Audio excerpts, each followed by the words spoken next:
ನಮಸ್ತೆ and welcome to bio studies. So first chapter the living ವರ್ಡ್ದು ಕೊನೆಯ part ಉಳ್ಕೊಂಡಿತ್ತಲ್ಲ, ಯಾವುದು taxonomic aids. So in this video will try to learn about the taxonomic aids. ಈ taxonomic AIDS ಅಂತಂದರೆ ಇಲ್ಲಿ ಎರಡು ವರ್ಡ್ ಇದ್ದಾವೆ. ಸೊ ಈ ಪೂರ್ತಿ ವರ್ಡ್ ನಿಮಗೆ ಅರ್ಥ ಆಯಿತು ಅಂತಂದರೆ ಅರ್ಧ ಫುಲ್ ವಿಡಿಯೋ ಅರ್ಥ ಆದಂಗೆ. ಓಕೆ, ಟ್ಯಾಕ್ಸಾನಮಿಕ್ ಏಡ್ಸ್ ಅಂದರೆ, ಟ್ಯಾಕ್ಸಾನಮಿ ಅಂತಂದರೆ ಏನು? This word we know it already. What you mean by taxonomy? The branch of biology which deals with characterization, identification, nomenclature and classification of an organism. ಇದರ ಬಗ್ಗೆ ನಾವು already ಕಲ್ತಿದ್ವಿ, ಹೌದಾ? AIDS ಅಂದರೆ ಏನು? AIDS. AIDS ಅಂದರೆ help ಅಂತ ಅರ್ಥ, aid. Okay, ಇವಾಗ ಫಸ್ಟ್ ಏಡ್ ಬಾಕ್ಸ್ ಕೇಳಿದ್ದೀರಾ? ಇವು ಯಾವುದಾದ್ರೂ ಬಸ್ನಲ್ಲಿ ಅದು ನೀವು ಜರ್ನಿ ಮಾಡಬೇಕಾದ್ರೆ ಅಲ್ಲಿ ಫಸ್ಟ್ ಏಡ್ ಬಾಕ್ಸ್ ಅಂತ ಇರುತ್ತೆ. ಅಂದರೆ ಯಾರಿಗಾದರೂ ಅಕಸ್ಮಾತಾಗಿ ಗಾಯ ಆಯಿತು ಅಂತಂದರೆ ಕ್ವಿಕ್ಕಾಗಿ ನಮಗೆ ಯೂಸ್ ಆಗುವಂತಹ ಕೆಲವೊಂದು ಮೆಡಿಸಿನ್ಸನ್ನು ಈ ಫಸ್ಟ್ ಏಡ್ ಬಾಕ್ಸ್ನಲ್ಲಿ ಇಟ್ಟಿರ್ತಾರೆ. ಸೊ ಏಡ್ ಅಂದರೆ ಯೂಶ್ವಲಿ ಹೆಲ್ಪ್ ಅಂತ ಅರ್ಥ. ಓಕೆ, ಸೊ ಈ ವರ್ಡದ ಅರ್ಥ ಏನು? ಈ ಹೆಲ್ಪ್ ಇದೆಯಲ್ಲ, ಏಡ್, ಎಲ್ಲಿ ಯೂಸ್ ಮಾಡ್ತಾ ಇದ್ದೀವಿ ನಾವು? ಟ್ಯಾಕ್ಸಾನಮಿನಲ್ಲಿ ಯೂಸ್ ಮಾಡ್ತಾ ಇದ್ದೀವಿ. ಅಂದರೆ ನಿಮಗೆ ಟ್ಯಾಕ್ಸಾನಮಿ ಸ್ಟಡಿ ಮಾಡಬೇಕಾದ್ರೆ ಯಾವುದಾದ್ರೂ ಒಂದು ಹೊಸ ಜೀವಿ ಸಿಕ್ತು ಅಂದರೆ ಆ ಜೀವಿಯ ಬಗ್ಗೆ ನೀವು ಸ್ಟಡಿ ಮಾಡಲಿಕ್ಕೆ ಏನೆಲ್ಲ ಇನ್ಫಾರ್ಮೇಷನ್ ನಿಮಗೆ ಹೆಲ್ಪ್ ಮಾಡುತ್ತಲ್ಲ, ಆ ಇನ್ಫಾರ್ಮೇಷನ್ಗೆ ನಾವು ಟ್ಯಾಕ್ಸಾನಮಿಕ್ ಏಡ್ ಅಂತ ಕರಿತೀವಿ. ಸಿಂಪಲ್ಲಾಗಿ ಅರ್ಥ ಆಗ್ತಿದೆಯಾ? ಸೊ ಟ್ಯಾಕ್ಸಾನಮಿಕ್ ಏಡ್ ಅಂದರೆ ತುಂಬ ಜನ ಇದು ತುಂಬ ಡಿಫಿಕಲ್ಟ್ ಇದೆ ಅಂತ ಹೇಳ್ತಾರೆ. Taxonomic aid it is a very easy concept, but ನಿಮಗೆ ನೀಟಾಗಿ ಇದು ಅರ್ಥ ಆಗಬೇಕು. So taxonomic aid, these are the stored information about the living organisms that we can use during the taxonomic study. So ನಾವು ಅಥವಾ ಯಾರೋ ಒಬ್ಬರು ಟ್ಯಾಕ್ಸಾನಮಿ ಸ್ಟಡಿ ಮಾಡಬೇಕು ಅಂದರೆ ಸ್ವಲ್ಪ ಹೆಲ್ಪಿಂಗ್ ಮಟೀರಿಯಲ್ ಬೇಕು. ಇವಾಗ ನೀವು ಲೆಸನ್ ಓದಬೇಕಂದ್ರೆ ಒಂದು ಟೆಕ್ಸ್ಟ್ ಬುಕ್ ಬೇಕು, ಹೌದಾ? ಅದೇ ಥರ ಟ್ಯಾಕ್ಸಾನಮಿ ಸ್ಟಡಿ ಮಾಡಬೇಕಂದ್ರೆ ನಿಮಗೆ ಸ್ವಲ್ಪ ಇನ್ಫಾರ್ಮೇಷನ್ ಬೇಕಾಗುತ್ತಲ್ಲ, ಆ ಇನ್ಫಾರ್ಮೇಷನ್ ಎದರಿಂದ ಸಿಗ್ಬೋದು? ಈ ಹಲವಾರು ರೀತಿಯಾದಂತಹ ಟ್ಯಾಕ್ಸಾನಮಿಕ್ ಏಡ್ಸ್ಗಳಿಂದ ಸಿಗ್ಬೋದು. ಅವು ಯಾವ್ಯಾವು ಅಂತ ನಾವು ಆಮೇಲೆ ಸ್ಟಡಿ ಮಾಡೋಣ. Okay, so taxonomic aids, these are the stored information that we can use during the taxonomic study. ಅದು ಆಲ್ರೆಡಿ ಸ್ಟೋರ್ ಆಗಿಬಿಟ್ಟಿದೆ, ಅದನ್ನು ನಾವು ಯೂಸ್ ಮಾಡ್ಕೋಬೋದು. ನೆಕ್ಸ್ಟು, ಈ ಟ್ಯಾಕ್ಸಾನಮಿಕ್ ಏಡನ್ನು ಹೇಗೆ ನಾವು ಯೂಸ್ ಮಾಡ್ಕೋಬೋದು ಅಂತಂದರೆ, ಇವಾಗ ನಿಮಗೆ ಯಾವುದೋ ಒಂದು ಕ್ರಿಯೇಚರ್ ಸಿಕ್ಕಿದೆ. ಕ್ರಿಯೇಚರ್ ಅಂದರೆ ಒಂದು ಜೀವಿ, ಅದು ಪ್ಲ್ಯಾಂಟ್ ಆಗಿರ್ಬೋದು, ಎನಿಮಲ್ ಆಗಿರ್ಬೋದು, ಅಥವಾ ಅದು ಒಂದು ಸೂಕ್ಷ್ಮಾಣು ಜೀವಿ ಆಗಿರ್ಬೋದು. ಓಕೆ, ಈ ಜೀವಿ ಎಲ್ಲಿ ಸಿಕ್ತು ನಿಮಗೆ ಅಂತಂದರೆ, ನೀವೇನೋ ಸ್ಟಡಿ ಮಾಡಬೇಕಾದ್ರೆ, ಫೀಲ್ಡ್ ಸ್ಟಡಿ ಮಾಡಬೇಕಾದ್ರೆ ನಿಮಗೆ ಒಂದು ಪ್ಲ್ಯಾಂಟ್ ಅಥವಾ ಒಂದು ಎನಿಮಲ್ ಯಾವುದೋ ಸಿಕ್ಕಿದೆ. ಸೊ ಇದನ್ನು ನೀವು ಫೀಲ್ಡ್ ಸ್ಟಡಿ ಮಾಡಬೇಕಾದ್ರೆ ಸಿಕ್ಕಿರುವಂತಹ ಜೀವಿಯನ್ನು ಲ್ಯಾಬಿಗೆ ತೊಗೊಂಡು ಬಂದು ಅಲ್ಲಿ ಅದನ್ನು ಕಂಪ್ಲೀಟಾಗಿ ನೀವು ಸ್ಟಡಿ ಮಾಡಬೇಕು, ಹೌದಾ? ಈ ಟ್ಯಾಕ್ಸಾನಮಿ ಸ್ಟಡಿನ ಯಾಕೆ ಮಾಡಬೇಕು? That is very very important question. Taxonomic ಹೇಳೋದು next concept, but taxonomy study ಯಾಕೆ ಮಾಡಬೇಕು ಅಂತಂದರೆ, taxonomic studies they are helpful in different ways. ಈ ಟ್ಯಾಕ್ಸಾನಮಿಕ್ ಸ್ಟಡಿಯಿಂದ ನಮಗೇನು ಉಪಯೋಗ ಆಗುತ್ತೆ ಅಂತಂದರೆ, it can be used in agriculture. Okay, so taxonomic study can be used in agriculture, it can be used in industries, okay, or it can be used in forestry,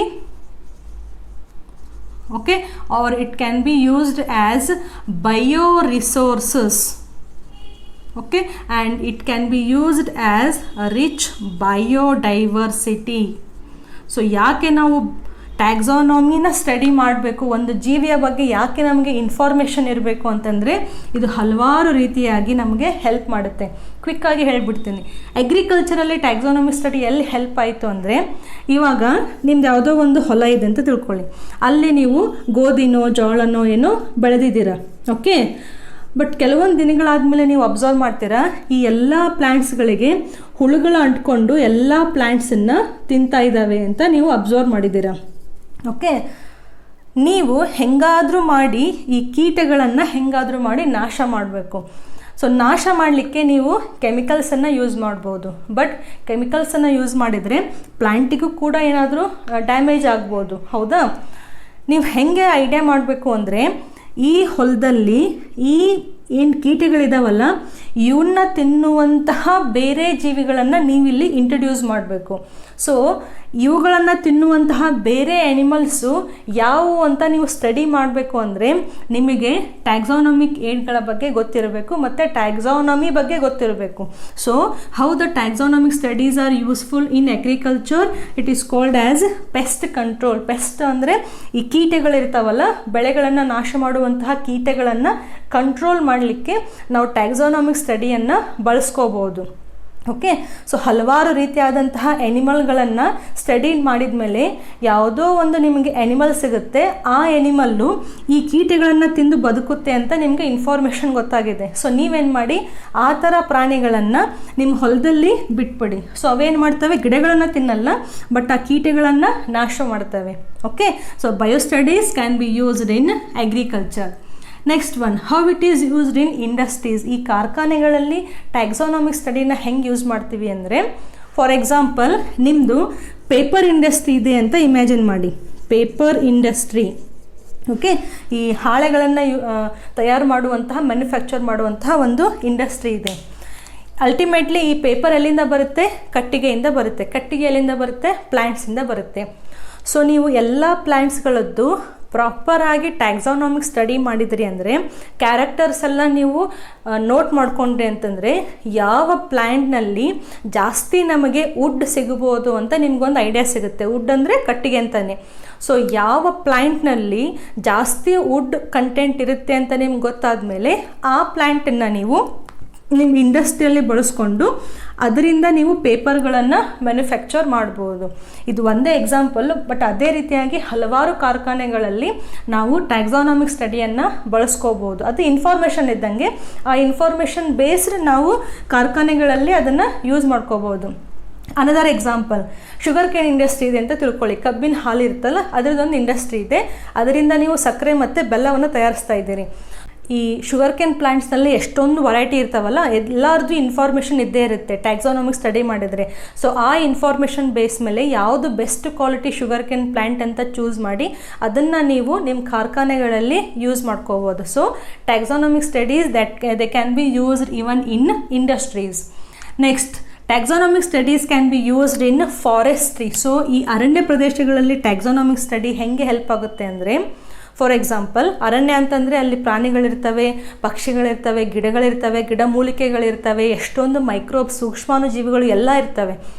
so ನೀವು ಟ್ಯಾಕ್ಸಾನಮಿಕ್ study ಮಾಡಿದರೆ ಆ ಜೀವಿ, in case ನೀವು plant ಅಂತ imagine ಮಾಡಿ, ಆ ಪ್ಲ್ಯಾಂಟಿಗೆ ಯಾವುದೇ ರೀತಿಯಾದಂತಹ ಒಂದು ಆಯುರ್ವೇದಿಕ್ ಗುಣಗಳಿದ್ದಾವೋ ಅಥವಾ ಗಿಡಮೂಲಿಕೆ ಥರ ನಾವು ಅದನ್ನು ಬಳಸ್ಕೋಬೋದು ಅಂತ ನಿಮಗೆ ಒಂದು ಇನ್ಫಾರ್ಮೇಷನ್ ಸಿಕ್ತು ಅಂತಂದರೆ, ನೀವು ಆ ಪ್ಲ್ಯಾಂಟ್ಗಳನ್ನು ಇನ್ನೂ ಜಾಸ್ತಿಯಾಗಿ ಅವನ್ನ ನೀವು ಮೇಂಟೈನ್ ಮಾಡ್ಬೋದು. ಹೌದಾ?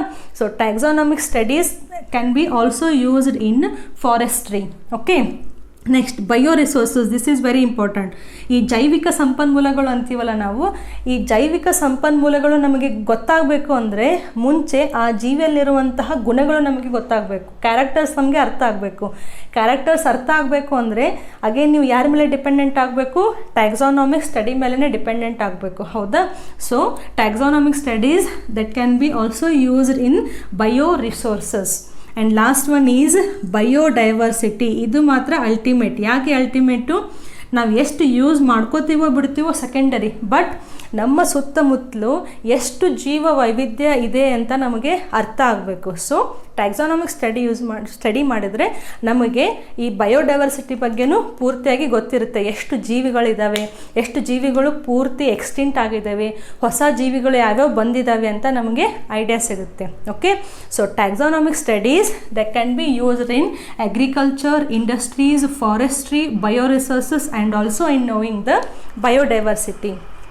ಈ ಟ್ಯಾಕ್ಸಾನಮಿಕ್ ಸ್ಟಡಿ ಮಾಡೋದ್ರಿಂದ ಇಷ್ಟೊಂದು ಹೆಲ್ಪ್ ಇದೆ ಅಂತಂದರೆ, ಮುಂಚೆ ಫಸ್ಟ್ ಸ್ಟೆಪ್ ಏನು ಮಾಡಬೇಕು ಅಂತಂದರೆ ಆ ಜೀವಿಯನ್ನು ಕರೆಕ್ಟಾಗಿ ಐಡೆಂಟಿಫಿಕೇಷನ್ ಮಾಡಬೇಕು. ಹೌದಾ?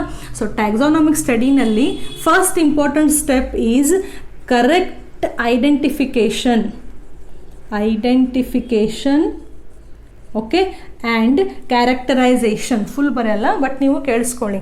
So the very first step which is very very important in taxonomic study is ಆ ಜೀವಿಯನ್ನು ಕರೆಕ್ಟಾಗಿ ಇದು ಈ ಥರದ್ದೇ ಜೀವಿ, ಇದ್ರದ್ದು ಗುಣಲಕ್ಷಣಗಳು ಹೀಗೆ ಇದ್ದಾವೆ ಅಂತ ನಾವು ಪ್ರಾಪರಾಗಿ ಸ್ಟಡಿ ಮಾಡಬೇಕು. ಒಂದು ಸತಿ ಫುಲ್ ಇನ್ಫಾರ್ಮೇಷನ್ ಗೊತ್ತಾಯಿತು ಅಂದರೆ ಆ ಎಲ್ಲ ಇನ್ಫಾರ್ಮೇಷನ್ನ ನಾವು ಸ್ಟೋರ್ ಮಾಡಬೇಕು. ಯಾಕೆ ಸ್ಟೋರ್ ಮಾಡಬೇಕು ಅಂತಂದರೆ ಈ ಇನ್ಫಾರ್ಮೇಷನ್ ಇದ್ರೇ ನಮಗೆ ಅವ್ರದ್ದು ಯೂಸಸ್ಗಳ ಬಗ್ಗೆ ಐಡಿಯಾ ಇರುತ್ತೆ. ಹೌದಾ? ಇನ್ಫಾರ್ಮೇಷನ್ ಅಂತಂದರೆ ಎಲ್ಲೋ ಒಂದು ಪೇಜ್ನಲ್ಲಿ ಬರೋದು ಒಗೆಯೋದಲ್ಲ, ಕರೆಕ್ಟಾಗಿ ಒಂದು ಸ್ಟೋರ್ ಹೌಸ್ ಅಂತ ಮೇಂಟೈನ್ ಮಾಡಿ ಅಲ್ಲೇ ಎಲ್ಲ ಇನ್ಫಾರ್ಮೇಷನ್ನ ಅಲ್ಲಿ ನಾವು ಸ್ಟೋರ್ ಮಾಡಬೇಕು. ಇನ್ಫಾರ್ಮೇಷನ್ ಸ್ಟೋರ್ ಮಾಡ್ತಾ ಮಾಡ್ತಾ ಕೆಲವೊಂದು ಬಾರಿ ನಾವು ಸ್ಪೆಸಿಮನ್ಗಳನ್ನು ಸ್ಟೋರ್ ಮಾಡಬೇಕು. What you mean by specimen? ಇವಾಗ ಒಂದು ಪ್ಲ್ಯಾಂಟ್ ಇದೆ, ಈ ಪ್ಲ್ಯಾಂಟಿನ ನೀವು ಟ್ಯಾಕ್ಸಾನಮಿ ಸ್ಟಡಿ ಮಾಡಿದ್ದೀರಾ. ಓಕೆ, ಇನ್ಫಾರ್ಮೇಷನ್ ಫುಲ್ ಗೊತ್ತಾಗಿದೆ. ಸೊ ಇನ್ಫಾರ್ಮೇಷನ್ ನೀವು ಕಲೆಕ್ಟ್ ಮಾಡೋದಕ್ಕಿಂತ ಅದ್ರ ಜೊತೆಗೆ ಈ ಒಂದು ಸ್ಪೆಸಿಮನ್ ಅಂದರೆ ಒಂದು ಸ್ಯಾಂಪಲನ್ನು ಕೂಡ ನೀವಲ್ಲಿ ಸ್ಟೋರ್ ಮಾಡಿದರೆ ಅದು ಕಂಪ್ಲೀಟಾಗಿ ಒಂದು ಟ್ಯಾಕ್ಸಾನಮಿಕ್ ಸ್ಟಡಿ ಅಂತ ಅನ್ನಿಸ್ಕೊಳ್ಳುತ್ತೆ. So the storage of information along with the specimen is very very important. Okay, ಈ ಒಂದು ಸತಿ ಇನ್ಫಾರ್ಮೇಷನ್ ಫುಲ್ ಸ್ಟೋರ್ ಆಯಿತು ಅಂತಂದರೆ ಈ ಇನ್ಫಾರ್ಮೇಷನ್ನ ನಾವು ಫ್ಯೂಚರಲ್ಲಿ ಟ್ಯಾಕ್ಸಾನಮಿಕ್ ಸ್ಟಡಿ ಮಾಡಬೇಕಾದ್ರೆ ಯೂಸ್ ಮಾಡ್ಬೋದು. And this information we call it as taxonomic aids. So taxonomic aids, these are the storehouse of the information with respect to the specimens and that we can use for the further taxonomic study. Okay, ಹಾಗಾದರೆ ಯಾವ್ಯಾವ ರೀತಿಯಲ್ಲಿ ನಾವು ಇನ್ಫಾರ್ಮೇಷನ್ನ store ಮಾಡ್ಬೋದು ಅಂತ. Okay, ನಾವು ಟ್ಯಾಕ್ಸಾನಮಿಕ್ AIDS ಇಲ್ಲೇನಾಗ್ಬೋದು, ಕೆಲವೊಂದು ಸತಿ dead ಆರ್ಗ್ಯಾನಿಸಮ್ಸ್ನ, dead plants ಮತ್ತು ಆ್ಯನಿಮಲ್ಸನ್ನು ಸ್ಟೋರ್ ಮಾಡಿ ಆ ಪ್ಲ್ಯಾಂಟ್ ಮತ್ತು ಆ್ಯನಿಮಲ್ಸ್ ಜೊತೆಗೇ ನಾವು ಇನ್ಫಾರ್ಮೇಷನ್ನು ಬರೋದು ಸ್ಟೋರ್ ಮಾಡ್ಬೋದು. ಅಥವಾ ಆ ಪ್ಲ್ಯಾಂಟ್ಸ್, ಆ್ಯನಿಮಲ್ಸ್ ಮತ್ತು ಮೈಕ್ರೋಬ್ಸ್ ಯಾವುದೋ ಆಗ್ಬೋದು, ಒಂದು ಜೀವಿ ಅಂತ ತೊಗೊಂಡ್ರೆ ಅದು ಲಿವಿಂಗ್ ಇರಬೇಕಾದ್ರೇ ಅದನ್ನು ಫುಲ್ ಕೇರ್ ತೊಗೊಂಡು ಅದನ್ನು ನಾವು ಪ್ರೊಟೆಕ್ಟ್ ಮಾಡಿ ಅದ್ರ ಬಗ್ಗೆ ಇನ್ಫಾರ್ಮೇಷನನ್ನು ಸ್ಟೋರ್ ಮಾಡ್ಬೋದು. ಸೊ ಟ್ಯಾಕ್ಸಾನಮಿಕ್ ಏಡ್ಸ್ನಲ್ಲಿ ಡೆಡ್ ಪ್ಲ್ಯಾಂಟ್ಸ್ ಆ್ಯಂಡ್ ಆ್ಯನಿಮಲ್ಸ್ ಬಗ್ಗೆನೂ ನಮಗೆ ಇನ್ಫಾರ್ಮೇಷನ್ ಸಿಗುತ್ತೆ, ಅಥವಾ ಸೂಕ್ಷ್ಮಾಣು ಜೀವಿಗಳ ಬಗ್ಗೆನೂ ಇನ್ಫಾರ್ಮೇಷನ್ ಸಿಗುತ್ತೆ ಬುಕ್ನಲ್ಲಿ, ಅಥವಾ ಲಿವಿಂಗ್ ಪ್ಲ್ಯಾಂಟ್ಸ್ ಮತ್ತು ಆ್ಯನಿಮಲ್ಸ್ಗಳ ಬಗ್ಗೆನೂ ನಾವು ಸ್ಟೋರ್ ಮಾಡ್ಕೋಬೋದು. ಈ ಡೆಡ್ ಪ್ಲ್ಯಾಂಟ್ಸ್ ಆ್ಯಂಡ್ ಆ್ಯನಿಮಲ್ಸ್ನಲ್ಲಿ 2 ಟ್ಯಾಕ್ಸಾನಮಿಕ್ ಏಡ್ಸ್ ಇದ್ದಾವೆ. ಮೊದಲನೇದನ್ನು ಹರ್ಬೇರಿಯಮ್ ಅಂತ ಕರಿತೀವಿ, ಎರಡನೇದನ್ನು ಮ್ಯೂಸಿಯಂ ಅಂತ ಕರಿತೀವಿ. ಮ್ಯೂಸಿಯಂ ಗೊತ್ತು, ಎಲ್ಲರೂ ನೀವು ವಿಸಿಟ್ ಮಾಡಿರ್ತೀರಲ್ಲ, ಸಂಗ್ರಹಾಲಯ. ಸೊ ಇಲ್ಲೇನು ಮಾಡ್ತೀವಿ ನಾವು, ಈ ಪ್ಲ್ಯಾಂಟ್ ಅಥವಾ ಆ್ಯನಿಮಲ್ಸ್ಗಳನ್ನು ಸ್ಟೋರ್ ಮಾಡಿ ಇನ್ಫಾರ್ಮೇಷನ್ನ ಕೂಡ ನಾವಲ್ಲಿ ಸ್ಟೋರ್ ಮಾಡಿರ್ತೀವಿ, ಅದನ್ನು ಯೂಸ್ ಮಾಡಿಕೊಂಡು ನಾವು ಸ್ಟಡಿ ಮಾಡ್ಬೋದು. ಲಿವಿಂಗ್ ಅಂತಂದರೆ ಝೂ ಗೊತ್ತಲ್ಲ, ಪ್ರಾಣಿ ಸಂಗ್ರಹಾಲಯ. ಸೊ ಅಲ್ಲಿ ಪ್ರಾಣಿಗಳನ್ನು ಲಿವಿಂಗ್ ಸ್ಟೇಟ್ನಲ್ಲಿ ಹಾಗೇ ಮೇಂಟೈನ್ ಮಾಡಿ ಅದನ್ನು ನಾವು ಸ್ಟಡಿ ಮಾಡ್ಬೋದು. ಪ್ಲ್ಯಾಂಟ್ಸ್ ಇತ್ತು ಅಂತಂದರೆ ಬಾಟನಿಕಲ್ ಗಾರ್ಡನ್ಸನ್ನು ಮೇಂಟೈನ್ ಮಾಡ್ಬೋದು. ಗಾರ್ಡನ್ ಗೊತ್ತು, ಬಾಟನಿಕಲ್ ಗಾರ್ಡನ್ ಅಂತಂದರೆ ಈ ಇಂಪಾರ್ಟೆಂಟ್ ಸ್ಪೀಸೀಸ್ ಇರ್ತಾವಲ್ಲ ಪ್ಲ್ಯಾಂಟ್ಸನ್ನು, ಅವನ್ನ ಅಲ್ಲಿ ಬೆಳೆಸಿ ಮೇಂಟೈನ್ ಮಾಡಿ ಅದನ್ನು ಕೂಡ ನಾವು ಸ್ಟಡಿ ಮಾಡ್ಬೋದು. ಇನ್ನೊಂದಿದೆ ಸ್ಪೆಷಲ್ ಟ್ಯಾಕ್ಸಾನಮಿಕ್ ಏಡ್ಸ್. ಅವು ಯಾವ್ಯಾವು ಅಂತ ನಾನು ನೆಕ್ಸ್ಟ್ ನಿಮಗೆ ಎಕ್ಸ್ಪ್ಲೇನ್ ಮಾಡ್ತೀನಿ. So taxonomic aids, they can be herbarium or museum or zoo, that is zoological park, or it can be botanical garden, or it can be a special taxonomic aid. So ಇದೆಲ್ಲ stored information already scientist ಮಾಡಿಬಿಟ್ಟಿದ್ದಾರೆ.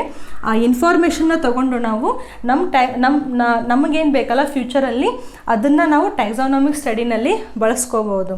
So will take all these in detail. ಇವೆಲ್ಲವನ್ನು ನಾವು detail ಆಗಿ study ಮಾಡೋಣ. Right. ನಾವು here I have written all the taxonomic aids. ಇದು full ನೀವು ಚಾರ್ಟನ್ನು ಕಲ್ತ್ಬಿಟ್ರಿ ಅಂತಂದರೆ ಎಲ್ಲ ಟ್ಯಾಕ್ಸಾನಮಿಕ್ ಏಡ್ಸ್ಗಳ ಬಗ್ಗೆ ಇರುವಂತಹ ಇನ್ಫಾರ್ಮೇಷನ್ನ ಈಸಿಯಾಗಿ ನೀವು ನೆನ್ಪಿಟ್ಕೋಬೋದು. ಓಕೆ, ನಾವು first will take the herbarium and museum. So ಈ ಹರ್ಬೇರಿಯಮ್ ಮತ್ತು ಮ್ಯೂಸಿಯಮ್ ಅಂದರೆ ಏನು, ಇಲ್ಲಿ ನಾವು ಡೆಡ್ ಪ್ಲ್ಯಾಂಟ್ಸ್ ಮತ್ತು ಆ್ಯನಿಮಲ್ಸ್ಗಳನ್ನು, ಸ್ಪೆಸಿಮನ್ಸ್ಗಳನ್ನು ನಾವು ಇಲ್ಲಿ ಸ್ಟೋರ್ ಮಾಡಬೇಕು. ಆಮೇಲೆ ಆ ಇನ್ಫಾರ್ಮೇಷನ್ನ ನಾವು ಟ್ಯಾಕ್ಸಾನಮಿ ಸ್ಟಡಿ ಮಾಡಬೇಕಾದ್ರೆ ಯೂಸ್ ಮಾಡ್ಕೋಬೋದು. ಓಕೆ, ಈ ಹರ್ಬೇರಿಯಮ್ ಅಂತಂದರೆ ಇಲ್ಲಿ ನಾವು ಪ್ಲ್ಯಾಂಟ್ ಸ್ಪೆಸಿಮನ್ಗಳನ್ನು ಇಲ್ಲಿ ಪ್ರಿಸರ್ವ್ ಮಾಡ್ತಿದ್ದೀವಿ. ಮ್ಯೂಸಿಯಮ್ ಅಂತಂದರೆ both collection of preserved both plants and animals. ಇಲ್ಲಿ ಜಸ್ಟ್ ಪ್ಲ್ಯಾಂಟ್ಸ್ ಇರ್ತವೆ, ಇಲ್ಲಿ ಪ್ಲ್ಯಾಂಟ್ಸ್ ಮತ್ತು ಆ್ಯನಿಮಲ್ ಸ್ಪೆಸಿಮನ್ಸ್ ಇರ್ತವೆ. Okay, now what do you mean by this herbarium? Herbarium, it is the storehouse of the herbarium sheet. Herbarium sheet ಅಂತಂದರೆ ಈ ಟ್ಯಾಕ್ಸಾನಮಿಸ್ಟ್ ಮತ್ತು ಬಯಾಲಜಿಸ್ಟು ಇವರು ಪ್ಲ್ಯಾಂಟ್ಗಳ ಬಗ್ಗೆ ಸ್ಟಡಿ ಮಾಡಬೇಕಾದ್ರೆ ಆ ಪ್ಲ್ಯಾಂಟಿಗೆ ರಿಲೇಟೆಡ್ ಆಗಿರುವಂತಹ ಎಲ್ಲ ಇನ್ಫಾರ್ಮೇಷನ್ನ ಕಲೆಕ್ಟ್ ಮಾಡಿ ಆ ಇನ್ಫಾರ್ಮೇಷನ್ ಜೊತೆಗೆ ಆ ಪ್ಲ್ಯಾಂಟನ್ನು ತಗೊಂಡು ಆ ಪ್ಲ್ಯಾಂಟನ್ನು ಪೇಪರ್ಗಳ ಮಧ್ಯೆ ಇಟ್ಟು ಪ್ರೆಸ್ ಮಾಡ್ತಾರೆ. ಓಕೆ, ಅಂದರೆ ಒಂದೆರಡು ದಿವಸದಲ್ಲಿ ಅಲ್ಲ, ಈ ಪ್ಲ್ಯಾಂಟು ಪ್ರೆಸ್ ಆಗಿರುವಂತಹ ಪ್ಲ್ಯಾಂಟು ಫುಲ್ ಡ್ರೈ ಆಗುವವರೆಗೂ ಆ ಪ್ಲ್ಯಾಂಟನ್ನು ಪ್ರೆಸ್ ಮಾಡಿ ಅದು ಒಂದ್ಸತಿ ಫುಲ್ ಡ್ರೈ ಆಗಿ ಪೂರ್ತಿ ಡ್ರೈ ಆಯಿತು ಅಂದರೆ ಆ ಡ್ರೈಡ್ ಪ್ಲ್ಯಾಂಟನ್ನು ತಗೊಂಡು ಈ ಹರ್ಬೇರಿಯಂ ಶೀಟ್ ಅಂತ ಇರ್ತವೆ, ಪೇಪರ್ಸ್ ಇರ್ತವೆ, ಈ ಪೇಪರ್ ಮೇಲೆ ಇದನ್ನು ಅಂಟಿಸ್ತಾರೆ. Okay, so herbarium here the plant specimens are dried, pressed and preserved. ನೀವು ಈ ಬಾಟನಿನಲ್ಲಿ, ಪ್ಲ್ಯಾಂಟ್ಸ್ ಅಂದರೆ ಏನು ಬಾಟ್ನಿ, ನೀವು ಬಯಾಲಜಿ ಮತ್ತು ಬಾಟ್ನಿನಲ್ಲಿ ಹೈಯರ್ ಸ್ಟಡಿ ಮಾಡಿದರೆ, ಲೈಕ್ BSc ನೀವು ಬಾಟ್ನಿ ಸಬ್ಜೆಕ್ಟ್ ಚೂಸ್ ಮಾಡಿದರೆ, MSc ಬಾಟ್ನಿ ಸಬ್ಜೆಕ್ಟ್ ಚೂಸ್ ಮಾಡಿದರೆ ಅಲ್ಲಿ ನಿಮಗೆ ಹರ್ಬೇರಿಯಂ ಕಂಪಲ್ಸರಿ ನೀವೇ ಮಾಡಬೇಕು. Even during my BSc days I have done BSc in CBZ, chemistry, botany and zoology. So ಈ ಬಾಟ್ನಿ ಲ್ಯಾಬಲ್ಲಿ ನಾವು ಫೀಲ್ಡ್ ಸ್ಟಡಿ ಅಂತ ಹೋಗ್ತಾ ಇದ್ವಿ, ಅಂದರೆ ಸ್ಟಡಿ ಟ್ರಿಪ್ನಲ್ಲಿ.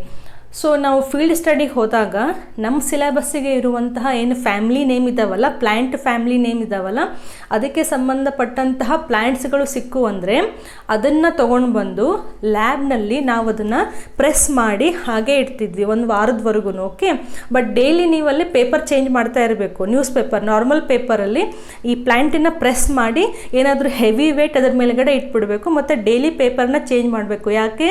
ಅಲ್ಲಿ ಮಾಯ್ಶ್ಚರ್ ಕಂಟೆಂಟ್ ಉಳಿತು ಅಂದರೆ ಬ್ಯಾಕ್ಟೀರಿಯಾ ಮತ್ತು ಫಂಗಸ್ ಬೆಳೆಯುವಂತಹ ಚಾನ್ಸಸ್ ಇರ್ತವೆ. ಸೊ ಡೈಲಿ ಪೇಪರ್ನ ಚೇಂಜ್ ಮಾಡ್ತಾ ಮಾಡ್ತಾ ಒಂದು ಸತಿ ಫುಲ್ ಅದು ಪ್ಲ್ಯಾಂಟ್ ಪಾರ್ಟ್ ಡ್ರೈ ಆಯಿತು ಅಂದರೆ ಅದನ್ನು ನಾವು ಪೇಪರ್ ಮೇಲೆ ಅದನ್ನು ನಾವು ಸ್ಟಿಕ್ ಮಾಡಬೇಕು. Okay, that it self is called as a herbarium. ಅದನ್ನೇ ಮತ್ತೆ ಸಬ್ಮಿಟ್ ಮಾಡುವಂತಹ ಒಂದು ಸಿಲೆಬಸ್ನಲ್ಲಿ ಆ ಥರ ಒಂದು ನಮಗೆ ಪೋರ್ಷನ್ ಇತ್ತು. ಸೊ ನೀವು ಕೂಡ BSc ಮತ್ತು MSc ಬಾಟ್ನಿ ತೊಗೊಂಡ್ರೆ ನೀವು ಖುದ್ದಾಗಿ ಅಲ್ಲಿ ಹರ್ಬೇರಿಯಂ ಶೀಟ್ಗಳನ್ನು ಮಾಡ್ಬೋದು. So what is this herbarium? It is the plant, in this the plant specimens are dried, pressed and preserved. So ನೀವು ಡ್ರೈಡ್ ಪ್ಲ್ಯಾಂಟ್ ಇದೆಯಲ್ಲ ಇದನ್ನು ಇಲ್ಲಿ ನೀವು ಸ್ಟಿಕ್ ಮಾಡಬೇಕು.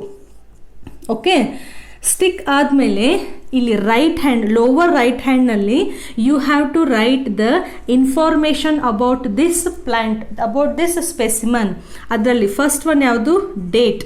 So you have to write the date of collection, ಯಾವ ಡೇಟಿಗೆ ಈ ಸ್ಪೆಸಿಮನ್ನ collect ಮಾಡಿದ್ವಿ ಅಂತ ಅಲ್ಲಿ ನೀವು ಮೆನ್ಷನ್ ಮಾಡಬೇಕು. ನೆಕ್ಸ್ಟ್ ಪ್ಲೇಸ್ ಆಫ್ ಕಲೆಕ್ಷನ್, ಯಾವ ಜಾಗದಲ್ಲಿ ಎಲ್ಲಿ ಇದನ್ನು ಕಲೆಕ್ಟ್ ಮಾಡಿದಿರಿ ಅಂತ ಇಲ್ಲಿ ಮೆನ್ಷನ್ ಮಾಡಬೇಕು. ಓಕೆ, ನೆಕ್ಸ್ಟ್ ಒನ್, ಈ ಪ್ಲ್ಯಾಂಟಿಗೆ ಲೋಕಲ್ ಇಂಗ್ಲೀಷ್ ನೇಮ್, ಇಲ್ಲಿ ಚಿಕ್ಕದಾಗಿ ಬರಿತಾ ಇದ್ದೀನಿ, ಟೆಕ್ಸ್ಟ್ ಬುಕ್ನ ರೆಫರ್ ಮಾಡಿ ಅಥವಾ ಡಿಸ್ಕ್ರಿಪ್ಷನ್ ಬಾಕ್ಸ್ನಲ್ಲಿ ನೋಟ್ಸ್ ಇದೆ, ಅಲ್ಲಿ ಕೂಡ ಸೇಮ್ ಇದೆ, ಅದನ್ನು ನೀವು ರೆಫರ್ ಮಾಡ್ಬೋದು. ಇಲ್ಲಿ ಜಸ್ಟ್ ನೀವು ಕೇಳಿಸ್ಕೊಳ್ಳಿ. ಓಕೆ, ಸೊ ಈ ಹರ್ಬೇರಿಯಂ ಶೀಟ್ ಮೇಲೆ ಪ್ಲ್ಯಾಂಟನ್ನು ನೀವು ಸ್ಟಿಕ್ ಮಾಡಿದ ಮೇಲೆ ಅದ್ರ ರಿಲೇಟೆಡ್ ಸ್ವಲ್ಪ ಇನ್ಫಾರ್ಮೇಷನ್ ನೀವು ಇಲ್ಲಿ ಬರೀಲೇಬೇಕು. ಸೊ ಲೋಕಲ್ ನೇಮ್, ಅಲ್ಲಿ ಆ ಜಾಗದಲ್ಲಿ ಆ ಪ್ಲ್ಯಾಂಟಿಗೆ ಯಾವ ಲೋಕಲ್ ಇಂಗ್ಲೀಷ್ ನೇಮಿಂದ ಕರೀತಾರೆ ಅಂತ ಮೆನ್ಷನ್ ಮಾಡಬೇಕು. ಅದಾದಮೇಲೆ ಬಾಟನಿಕಲ್ ನೇಮ್, ಅಂದರೆ ಬಾಟ್ನಿಕಲ್ ಅಂದರೆ ಈ ಪ್ಲ್ಯಾಂಟದ್ದು ಸೈಂಟಿಫಿಕ್ ಹೆಸರನ್ನ ನೀವು ಮೇಂಟೈನ್ ಮಾಡಬೇಕು. ಅದಾದಮೇಲೆ very very important family name ಅಂತಂದರೆ ಈ ನಾವು ಟ್ಯಾಕ್ಸಾನಮಿ ಕ್ಯಾಟಗರೀಸ್ ಕಲಿಬೇಕಾದ್ರೆ kingdom, phylum, class, order, family, genus, species ಕಲ್ತಿದ್ವಲ್ಲ, ಅದರಲ್ಲಿ ಫ್ಯಾಮಿಲಿ ಬಂತಲ್ಲ ಕ್ಯಾಟಗರಿ. ಸೊ ಈ ಪ್ಲ್ಯಾಂಟು ಯಾವ ಫ್ಯಾಮಿಲಿಗೆ ಸಂಬಂಧಪಟ್ಟದ್ದು ಅಂತ ನೀವಿಲ್ಲಿ ಮೆನ್ಷನ್ ಮಾಡಬೇಕು, plant family name. And last one is collectors name, ಅಂದರೆ ಈ ಪ್ಲ್ಯಾಂಟನ್ನು ಯಾರು ಕಲೆಕ್ಟ್ ಮಾಡಿದ್ದಾರೆ ಅಂತ ಅವ್ರ ಹೆಸರನ್ನು ಕೂಡ ಇಲ್ಲಿ ಮೆನ್ಷನ್ ಮಾಡಬೇಕು. ಸೊ ಈ ಹರ್ಬೇರಿಯಂ ಅಂತಂದರೆ ಇಲ್ಲಿ ಒಂದೋ ಎರಡೋ ಹರ್ಬೇರಿಯಂ ಶೀಟ್ ಇರಲ್ಲ, ಮಿಲಿಯನ್ಸ್ವರೆಗೂ ನಿಮಗೆ ಹರ್ಬೇರಿಯಂ ಶೀಟನ್ನು ಮೇಂಟೈನ್ ಮಾಡಿ ಅವನ್ನ ನೀಟಾಗಿ ಸಿಸ್ಟಮೆಟಿಕ್ ಆಗಿ as per the rules arrange ಮಾಡಿರ್ತಾರೆ. ನಿಮ್ಗೆ ಯಾವ ಸ್ಪೆಸಿಮನ್ ಇದೆಯೋ, ನಿಮಗಿವಾಗ ಫಾರ್ ಎಕ್ಸಾಂಪಲ್ ಯಾವುದೋ ಒಂದು ಪ್ಲ್ಯಾಂಟ್ ಸಿಕ್ಕಿದೆ. ಓಕೆ, ನಿಮಗೆ ಈ ಪ್ಲ್ಯಾಂಟು ಯಾವ ಫ್ಯಾಮ್ಲಿಗೆ ಬಿಲಾಂಗ್ ಆಗುತ್ತೆ ಅಂತ ಗೊತ್ತು ಮಾಡ್ಕೋಬೇಕು. ಸೊ ನೀವು ನಿಮ್ಮ ಪ್ಲ್ಯಾಂಟನ್ನು ತೊಗೊಂಡು ಹರ್ಬೇರಿಯಂಗೆ ವಿಸಿಟ್ ಮಾಡಿ ಅಲ್ಲಿರುವಂತಹ ಎಲ್ಲ ಶೀಟ್ಗಳ ಜೊತೆ ನೀವು ಕಂಪೇರ್ ಮಾಡ್ತಾ ಹೋದಂಗೆ ನಿಮ್ಗೆ ಗೊತ್ತಾಗುತ್ತೆ ಲಾಸ್ಟಿಗೆ ನಿಮ್ಮ ಪ್ಲ್ಯಾಂಟು ಯಾವುದು ಅಂತ. Okay, so this is the store house for the plant specimens, ಯಾವುದು? ಹರ್ಬೇರಿಯಂ. ಸೆಕೆಂಡ್ ಒನ್ ಯಾವುದು? ಮ್ಯೂಸಿಯಂನಲ್ಲಿ ಏನು ಮಾಡ್ತಾರೆ, ನೀವು ಕೆಲವೊಂದು ಕಡೆ ವಿಶ್ವವಿದ್ಯಾನಿಲಯ. ನೆಕ್ಸ್ಟ್ ಒನ್ ಈಸ್ ಮ್ಯೂಸಿಯಂ, ಸಂಗ್ರಹಾಲಯ. ಸೊ ಇಲ್ಲೇನು ಮಾಡ್ತಾರೆ, collection of preserved plants and animals. So ಇಲ್ಲಿ ಪ್ಲಾಂಟ್ ಮತ್ತು ಎನಿಮಲ್ ಎರಡನ್ನೂ ಕೂಡ ನಾವು ಪ್ರಿಸರ್ವ್ ಮಾಡ್ಬೋದು. ಯಾಕೆ ಇಲ್ಲಿ ಪ್ಲಾಂಟ್ಸ್ ಬಂತು ಅಂತಂದರೆ, ಕೆಲವೊಂದು ಸತಿ ಈ ಹರ್ಬೇರಿಯಂ ಶೀಟನ್ನು ಯೂಸ್ ಮಾಡಿ ಎಲ್ಲ ಪ್ಲಾಂಟ್ಸ್ಗಳ ಇನ್ಫಾರ್ಮೇಷನ್ನ ನಾವು ಕಲೆಕ್ಟ್ ಮಾಡೋಕ್ಕಾಗಲ್ಲ. ಯಾಕಂದರೆ ಈ ಕೆಲವೊಂದು ಬಾರಿ ನಾವು ಫ್ರೂಟ್ಸ್ಗಳನ್ನು ಅಥವಾ ಪ್ಲ್ಯಾಂಟ್ಸ್ನಲ್ಲಿ ಇರುವಂತಹ ಫ್ಲವರ್ಸ್ಗಳನ್ನು, ರಿಪ್ರೊಡಕ್ಟಿವ್ ಸ್ಟ್ರಕ್ಚರ್ಸ್ಗಳನ್ನು ಈ ಥರ ಡ್ರೈ ಮಾಡಿ ಪ್ರಿಸರ್ವ್ ಮಾಡೋಕ್ಕಾಗಲ್ಲ. ನೀವು ಒಂದು ಫ್ರೂಟನ್ನು ಡ್ರೈ ಮಾಡಿ ಪ್ರೆಸ್ ಮಾಡಿ ಈ ಥರ ಪ್ರಿಸರ್ವ್ ಮಾಡೋಕ್ಕಾಗಲ್ಲ. ಆವಾಗ ನೀವೇನು ಮಾಡಬೇಕು, ಮ್ಯೂಸಿಯಂಗಳಲ್ಲಿ ಅಂತಹ ಪ್ಲ್ಯಾಂಟ್ ಪಾರ್ಟ್ಸ್ಗಳನ್ನು ನೀವಲ್ಲಿ ಈಸಿಯಾಗಿ ಸ್ಟೋರ್ ಮಾಡ್ಬೋದು. Okay, so collection of preserved plants and animals ಇಲ್ಲಿ ಹೆಂಗೆ ಮಾಡ್ತಾರೆ ಅಂತಂದರೆ, ಬೇರೆ ಬೇರೆ ರೀತಿಯಾಗಿ ನಾವು ಈ ಸ್ಪೆಸಿಮನ್ಗಳನ್ನು ಪ್ರಿಸರ್ವ್ ಮಾಡಬೇಕು. In that first one is dried and pressed. ಇಲ್ಲಿಯೂ ಕೂಡ ಕೆಲವೊಂದು ಪ್ಲಾಂಟ್ಸ್ಗಳನ್ನು ನೀವು ಈಸಿಯಾಗಿ ಡ್ರೈ ಮಾಡಿ ಅದನ್ನು ನೀವು ಪೇಸ್ಟ್ ಮಾಡ್ಬೋದು. ಹರ್ಬೇರಿಯಂ ಶೀಟ್ ಅಂತ ಅಲ್ಲ, ನಾರ್ಮಲ್ ಪೇಪರ್ ಮೇಲೆ ನೀವು ಅದನ್ನು ಪೇಸ್ಟ್ ಮಾಡಿ ಆ ಪ್ಲಾಂಟ್ ಸ್ಪೆಸಿಮನ್ನ ಸ್ಟಿಕ್ ಮಾಡಿ ಇನ್ಫಾರ್ಮೇಷನ್ ಕೂಡ ಸಂಗ್ರಹ ಮಾಡ್ಬೋದು. Second one, use of solution. This is very important. ನಿಮಗೆ ಎಂತಾರೆ, ಮ್ಯೂಸಿಯಂಗಳಲ್ಲಿ ಯೂಶ್ವಲಿ ಯೂಸ್ ಆಫ್ ಸೊಲ್ಯೂಷನ್, ಈ ಸೊಲ್ಯೂಷನ್ಗಳನ್ನು ಯೂಸ್ ಮಾಡಿ, ರಾಸಾಯನಿಕ ದ್ರವ್ಯಗಳನ್ನು ಯೂಸ್ ಮಾಡಿ ಪ್ಲ್ಯಾಂಟ್ ಮತ್ತು ಎನಿಮಲ್ ಸ್ಪೆಸಿಮನ್ಸನ್ನು ನಾವಲ್ಲಿ ಸ್ಟೋರ್ ಮಾಡ್ತೀವಿ. ಈ ಯೂಸ್ ಆಫ್ ಸೊಲ್ಯೂಷನ್ ಅಂತಂದರೆ ಯಾವ ಸೊಲ್ಯೂಷನನ್ನು ಇಲ್ಲಿ ಯೂಸ್ ಮಾಡ್ತೀವಿ ಅಂದರೆ, ಫಾರ್ಮಲ್ಡಿಹೈಡ್. ಕೆಮಿಕಲ್ ಫಾರ್ಮುಲಾ ಏನು? CH2O. ಸೊ ಮ್ಯೂಸಿಯಂಗಳಲ್ಲಿ ನಾವು ಯಾವತ್ತೂ ಫಾರ್ಮಲ್ಡಿಹೈಡ್ ಅನ್ನುವಂತಹ ಒಂದು ರಾಸಾಯನಿಕ ವಸ್ತುವನ್ನು ಯೂಸ್ ಮಾಡಿ ಈ ಪ್ಲಾಂಟ್ಸ್ ಮತ್ತು ಆ್ಯನಿಮಲ್ಸ್ಗಳನ್ನು ಚಿಕ್ಕದಾಗಿದ್ದು ಅಂತಂದರೆ ಈ ಫಾರ್ಮಲ್ಡಿಹೈಡ್ ಮೂಲಕ ನಾವು ಅದನ್ನು ಪ್ರಿಸರ್ವ್ ಮಾಡ್ಬೋದು. ಹೇಗೆ ಮಾಡ್ತಾರೆ ಅಂತಂದರೆ, ಒಂದು ಟ್ರಾನ್ಸ್ಪರೆಂಟ್ ಗ್ಲಾಸ್ ಬಾಟಲನ್ನು ತಗೊಂಡು, ಓಕೆ, ಇದ್ರ ಒಳಗಡೆ ಫುಲ್ ಫಾರ್ಮಲ್ಡಿಹೈಡ್ ತುಂಬಿಸ್ಬೇಕು ಸೊಲ್ಯೂಷನ್ನ. ಓಕೆ, ಟ್ರಾನ್ಸ್ಪರೆಂಟ್ ಆಗಿರುತ್ತೆ. ಈ ಫಾರ್ಮಲ್ಡಿಹೈಡ್ನಲ್ಲಿ ನೀವು ಯಾವ ಆ್ಯನಿಮಲ್ಸನ್ನು ನೀವು ಅಲ್ಲಿ ಪ್ರಿಸರ್ವ್ ಮಾಡಬೇಕಲ್ಲ ಮ್ಯೂಸಿಯಂ ಒಳಗಡೆ, ಆ ಸತ್ತು ಹೋಗಿರುವಂತಹ ಆ್ಯನಿಮಲ್ಸ್ಗಳನ್ನು ಇಲ್ಲಿ ಈ ಬಾಟಲ್ನಲ್ಲಿ ನಾವು ಹಾಕ್ಬೋದು. ಫಾರ್ ಎಕ್ಸಾಂಪಲ್, ಇವಾಗ ಒಂದು ಆಕ್ಟೋಪಸ್ ಇದೆ ಅಂತ ತಿಳ್ಕೊಳ್ಳಿ. ಸೊ ಈ ಆಕ್ಟೋಪಸ್ಸನ್ನು ನೀವು ಪ್ರಿಸರ್ವ್ ಮಾಡಬೇಕು ಸ್ಟಡಿಗೋಸ್ಕರ. ಸೊ ಈ ಬಾಟಲ್ನಲ್ಲಿ ಫಾರ್ಮಲ್ಡಿಹೈಡ್ ಹಾಕಿ ಈ ಆಕ್ಟೋಪಸ್ ಆ್ಯನಿಮಲನ್ನು ಅದರ ಒಳಗಡೆ ಹಾಕಿ ಇದನ್ನು ನೀವು ಕ್ಲೋಸ್ ಮಾಡಿದರೆ ಮುಗೀತು. ಸೊ ಮ್ಯೂಸಿಯಂಗಳಲ್ಲಿ ಪ್ಲ್ಯಾಂಟ್ ಮತ್ತು ಆ್ಯನಿಮಲ್ಸ್ಗಳನ್ನು ಸಾವಿರಾರು ವರ್ಷಗಳವರೆಗೂ ಹಾಗೇ ಅದನ್ನು ಪ್ರಿಸರ್ವ್ ಮಾಡಿರ್ತಾರೆ. ಸೊ ನಮಗೆ ಗೊತ್ತಿರೋ ಪ್ರಕಾರ ಒಂದು ಜೀವಿ ಸತ್ತೋಯಿತು ಅಂತಂದರೆ ಅದು ಸ್ಲೋ ಆಗಿ ಕೊಳಲಿಕ್ಕೆ ಸ್ಟಾರ್ಟ್ ಆಗುತ್ತೆ. ಕೊಳಲಿಕ್ಕೆ ಸ್ಟಾರ್ಟ್ ಆಯಿತು ಅಂದರೆ ಅಲ್ಲಿ ಸ್ಯಾಪ್ರೋಫೈಟಿಕ್ ಈ ಬ್ಯಾಕ್ಟೀರಿಯಾ ಮತ್ತು ಫಂಗೈಗಳು ಆ ದೇಹವನ್ನು ವಿಭಜನೆ ಮಾಡಲಿಕ್ಕೆ ಸ್ಟಾರ್ಟ್ ಮಾಡಿ ಅಲ್ಲಿಂದ ಅವು ತಮ್ಮ ಆಹಾರವನ್ನು ಹೀರ್ಕೊಳ್ಳಿಕ್ಕೆ ಸ್ಟಾರ್ಟ್ ಮಾಡ್ತವೆ. ಹೌದಾ? ಬಟ್ ಇಲ್ಲಿ ನಾವು ಸಾವಿರಾರು ವರ್ಷಗಳವರೆಗೆ ಒಂದು ಪ್ಲ್ಯಾಂಟ್ ಮತ್ತು ಆ್ಯನಿಮಲನ್ನು ಪ್ರಿಸರ್ವ್ ಮಾಡಬೇಕು ಅಂದರೆ ಈ ಫಾರ್ಮಲ್ಡಿಹೈಡ್ ಅನ್ನುವಂತಹ ಕೆಮಿಕಲ್ ಯೂಸ್ ಮಾಡೋ ಉದ್ದೇಶ ಏನು ಅಂತಂದರೆ, this formaldehyde it prevents the decay and bacterial growth. Very very important.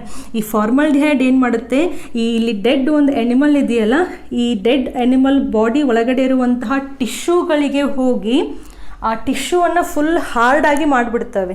So ಅದು ಟಿಶ್ಯೂ ಹಾರ್ಡ್ ಆಯಿತು ಅಂದರೆ ಅದು ಅಲ್ಲಿ ಡಿಕೆನೂ ಆಗಲ್ಲ, ಆಮೇಲೆ ಅದಲ್ಲಿ ಬ್ಯಾಕ್ಟೀರಿಯಾ ಅಥವಾ ಫಂಗಸ್ಸು ಬೆಳೀಲಿಕ್ಕೆ ಚಾನ್ಸಸ್ ಇರಲ್ಲ. ಓಕೆ, ಸೊ ಮ್ಯೂಸಿಯಂನಲ್ಲಿ ಸೆಕೆಂಡ್ ಮೆಥಡ್ ಯಾವುದು?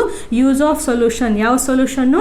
ಫಾರ್ಮಲ್ಡಿಹೈಡ್. ಸೊ ಸ್ಮಾಲ್ ಪ್ಲ್ಯಾಂಟ್ಸ್ ಮತ್ತು ಸ್ಮಾಲ್ ಆ್ಯನಿಮಲ್ಸ್ಗಳನ್ನು ಸ್ಟೋರ್ ಮಾಡಲಿಕ್ಕೆ ನಾವು ಈ ಥರ ಫಾರ್ಮಲ್ಡಿಹೈಡ್ ಸೊಲ್ಯೂಷನನ್ನು ಯೂಸ್ ಮಾಡ್ಬೋದು. Next one, killing and pinning. So ಇದನ್ನು ಯೂಶ್ವಲಿ ಇನ್ಸೆಕ್ಟ್ಗಳನ್ನು ಸ್ಟೋರ್ ಮಾಡಲಿಕ್ಕೆ ಯೂಸ್ ಮಾಡ್ತಾರೆ. ಇನ್ಸೆಕ್ಟ್ಸ್ ಅಂದರೆ ಬಟರ್ಫ್ಲೈ ಆಗ್ಬೋದು, ಗ್ರಾಸ್ ಹಾಪರ್ ಆಗ್ಬೋದು, ಕಾಕ್ರೋಚಸ್ ಆಗ್ಬೋದು, ಅಥವಾ ಕೆಲವೊಂದು ಬಾರಿ ಸ್ಪೈಡರ್ಸ್ ಆಗ್ಬೋದು. ಸೊ ಈ ಚಿಕ್ಕದಾಗಿರುವಂತಹ ಏನು ಇನ್ಸೆಕ್ಟ್ ಇದಾವಲ್ಲ, ಇವುಗಳನ್ನು ಸ್ಟೋರ್ ಮಾಡಲಿಕ್ಕೆ, ಇವುಗಳನ್ನು ಪ್ರಿಸರ್ವ್ ಮಾಡಲಿಕ್ಕೆ ಈ ಮೆಥಡನ್ನು ಯೂಸ್ ಮಾಡ್ತಾರೆ. ಏನು ಮಾಡ್ತಾರೆ ಈ ಮೆಥಡ್ನಲ್ಲಿ ಅಂತಂದರೆ, ಫಾರ್ ಎಕ್ಸಾಂಪಲ್ ಒಂದು ಬಟರ್ಫ್ಲೈ ತೊಗೊಳ್ಳೋಣ. ಓಕೆ, ಸೊ ಈ ಬಟರ್ಫ್ಲೈನ ನೀವು ನಿಮ್ಮ ಮ್ಯೂಸಿಯಂ ಒಳಗಡೆ ಸ್ಟೋರ್ ಮಾಡಬೇಕು. ಹೌದಾ?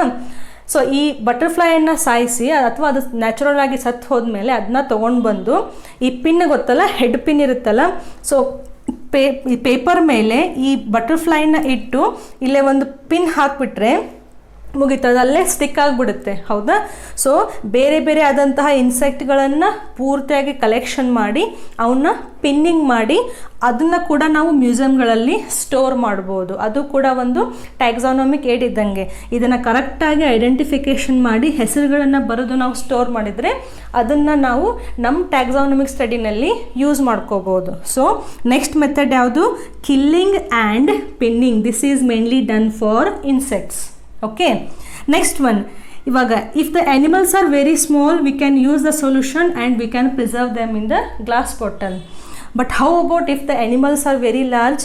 ಈ ದೊಡ್ಡದಾಗಿರುವಂತಹ ಆ್ಯನಿಮಲ್ಸ್ ಇದ್ದು ಅಂತಂದರೆ ಅವನ್ನ ಸ್ಟೋರ್ ಮಾಡಲಿಕ್ಕೆ ನಾವು ಅಷ್ಟು ದೊಡ್ಡದಾಗಿರುವಂತಹ ಗ್ಲಾಸ್ ಜಾರ್ಗಳನ್ನು ತರಲಿಕ್ಕೆ ಸಾಧ್ಯ ಇಲ್ಲ. ಅವಾಗ ಏನು ಮಾಡ್ತಾರೆ ಅಂತಂದರೆ large animals are stuffed and preserved. So stuffed ಅಂತಂದರೆ ಇವಾಗ ಫಾರ್ ಎಕ್ಸಾಂಪಲ್ ಫಾಕ್ಸ್ ತೊಗೊಳ್ಳೋಣ ಅಥವಾ ನರಿ ತೊಗೊಳ್ಳೋಣ. ನರಿ ಆಗ್ಬೋದು ಅಥವಾ ಜಿಂಕೆ ಆಗ್ಬೋದು. ಸೊ ಇವುಗಳನ್ನು ಹೆಂಗೆ ಸ್ಟೋರ್ ಮಾಡ್ತಾರೆ ಅಂದರೆ ಆ ಎನಿಮಲ್ಸು ಸತ್ತ ಮೇಲೆ ಒಂದು ಬಾಡಿನಲ್ಲಿ ಚಿಕ್ಕದಾಗಿ ಕೊಯ್ದು ಅದರಿಂದ ಅದರ ಒಳಗಡೆ ಇರುವಂತಹ ಎಲ್ಲ ಟಿಶ್ಯೂಗಳನ್ನು ಹೊರಗೆ ತೆಗೆದು ಅದನ್ನ ಫಸ್ಟ್ ಕ್ಲೀನ್ ಮಾಡ್ತಾರೆ. ಓಕೆ, ಅದರ ಒಳಗಡೆ ಫುಲ್ಲು ಕಾಟನ್ನ ಸ್ಟಫ್ ಮಾಡ್ತಾರೆ. ಸ್ವಲ್ಪ ಅಲ್ಲ, ಜಾಸ್ತಿನೇ ಕಾಟನ್ನ ಸ್ಟಫ್ ಮಾಡಿ ಆ ಜೀವಿ ಮತ್ತೆ ಅದೇ ಶೇಪಿಗೆ ಬರುವಂಗೆ ಅಷ್ಟು ಕಾಟನನ್ನು ಸ್ಟಫ್ ಮಾಡಿ ಇದನ್ನ ಹೊಲಿದು ಬಿಡ್ತಾರೆ. ಓಕೆ, ಸೊ ಅದೇ ಸೇಮ್ ಪ್ಲೇಸನ್ನು ನೀವು ಮ್ಯೂಸಿಯಂನಲ್ಲಿ ಡಿಸ್ಪ್ಲೇ ಮಾಡ್ಬೋದು.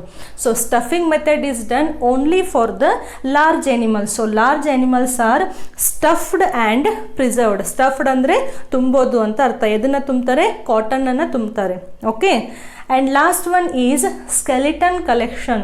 ಕೆಲವೊಂದು ಬಾರಿ ಈ ಮ್ಯೂಸಿಯಂಗಳಲ್ಲಿ ಜೀವಿಗಳ ಅಸ್ಥಿ ಪಂಜರವನ್ನು ಫುಲ್ ಡಿಸ್ಪ್ಲೇ ಮಾಡಿ ಸ್ಟೋರ್ ಮಾಡಿರ್ತಾರೆ. ಅದರ ಬೇಸಿಸ್ ಮೇಲೂ ನಾವು ಟ್ಯಾಕ್ಸಾನಮಿಕ್ ಸ್ಟಡಿಯನ್ನು ಮಾಡ್ಬೋದು. ಸೊ ಇಲ್ಲಿ ಸ್ಕೆಲಿಟನ್ ಕಲೆಕ್ಷನ್ನಲ್ಲಿ ಏನು ಮಾಡ್ತಾರೆ? ಎಲ್ಲ ಜೀವಿಗಳದ್ದು ಅಸ್ಥಿಪಂಜರ, ಆ ಜೀವಿ ಸತ್ತು ಹೋದ್ಮೇಲೆ ಅದರಲ್ಲಿರುವಂತಹ ಅಸ್ಥಿಪಂಜರವನ್ನು ಹಾಗೇ ಮೇಂಟೈನ್ ಮಾಡಿ, ಸ್ಕೆಲಿಟನ್ ಸಿಸ್ಟಮ್ನ ಹಾಗೇ ಮೇಂಟೈನ್ ಮಾಡಿ ಅದನ್ನು ಸ್ಟೋರ್ ಮಾಡೋದು. Okay, so these are the different methods that we use to preserve the plants and animals in museum. Okay, so ಈ ಹರ್ಬೇರಿಯಂ ಆಯಿತು, that is for plants, and museum ಆಯಿತು, that is for both plants and animals. So ಎರಡೂ ಮೆಥಡ್ಗಳಲ್ಲಿ ನಾವು dead ಸ್ಪೆಸಿಮೆನ್ಸ್ಗಳನ್ನು preserve ಮಾಡ್ತಾ ಇದ್ದೀವಿ. Okay, next will go to botanical garden and zoological park. So ನಮಗೆ ಸತ್ತು ಹೋಗಿರುವಂತಹ ಜೀವಿಗಳ ಜೊತೆ ಕಂಪೇರ್ ಮಾಡಿ ಟ್ಯಾಕ್ಸಾನಮಿಕ್ ಸ್ಟಡಿ ಮಾಡೋದು ಬೇಡ ಅಂತಂದರೆ ನೀವು ಜೀವಂತವಾಗಿರುವಂತಹ ಸ್ಪೀಸೀಸನ್ನು ನೋಡಿ, ಕ್ರಿಯೇಚರ್ಸ್ ಜೀವಿಗಳನ್ನು ನೋಡಿ ಟ್ಯಾಕ್ಸಾನಮಿಕ್ ಸ್ಟಡಿ ಮಾಡ್ಬೋದು. ಸೊ ಈ ಜೀವಂತವಿರುವಂತಹ ಲಿವಿಂಗ್ ಆರ್ಗ್ಯಾನಿಸಮ್ಸ್ಗಳನ್ನು ನೀವು ಬಾಟನಿಕಲ್ ಗಾರ್ಡನ್ನಲ್ಲೂ ಸ್ಟಡಿ ಮಾಡ್ಬೋದು ಅಥವಾ ಝೂಲಾಜಿಕಲ್ ಪಾರ್ಕ್ನಲ್ಲೂ ಸ್ಟಡಿ ಮಾಡ್ಬೋದು. ಈ ಬಾಟನಿಕಲ್ ಗಾರ್ಡನ್, ಬಾಟನಿ ಅಂದರೆ ಏನು? ಸಸ್ಯಶಾಸ್ತ್ರ. ಸೊ ಇಲ್ಲಿ ಪ್ಲ್ಯಾಂಟ್ಸ್ಗಳನ್ನು ನೀವು ಸ್ಟಡಿ ಮಾಡ್ಬೋದು. ಝೂಲಾಜಿ ಅಂದರೆ ಏನು? ಪ್ರಾಣಿಶಾಸ್ತ್ರ. ಇಲ್ಲಿ ನೀವು ಪ್ರಾಣಿಗಳ ಬಗ್ಗೆ ಸ್ಟಡಿ ಮಾಡ್ಬೋದು. Okay, know what is this botanical garden?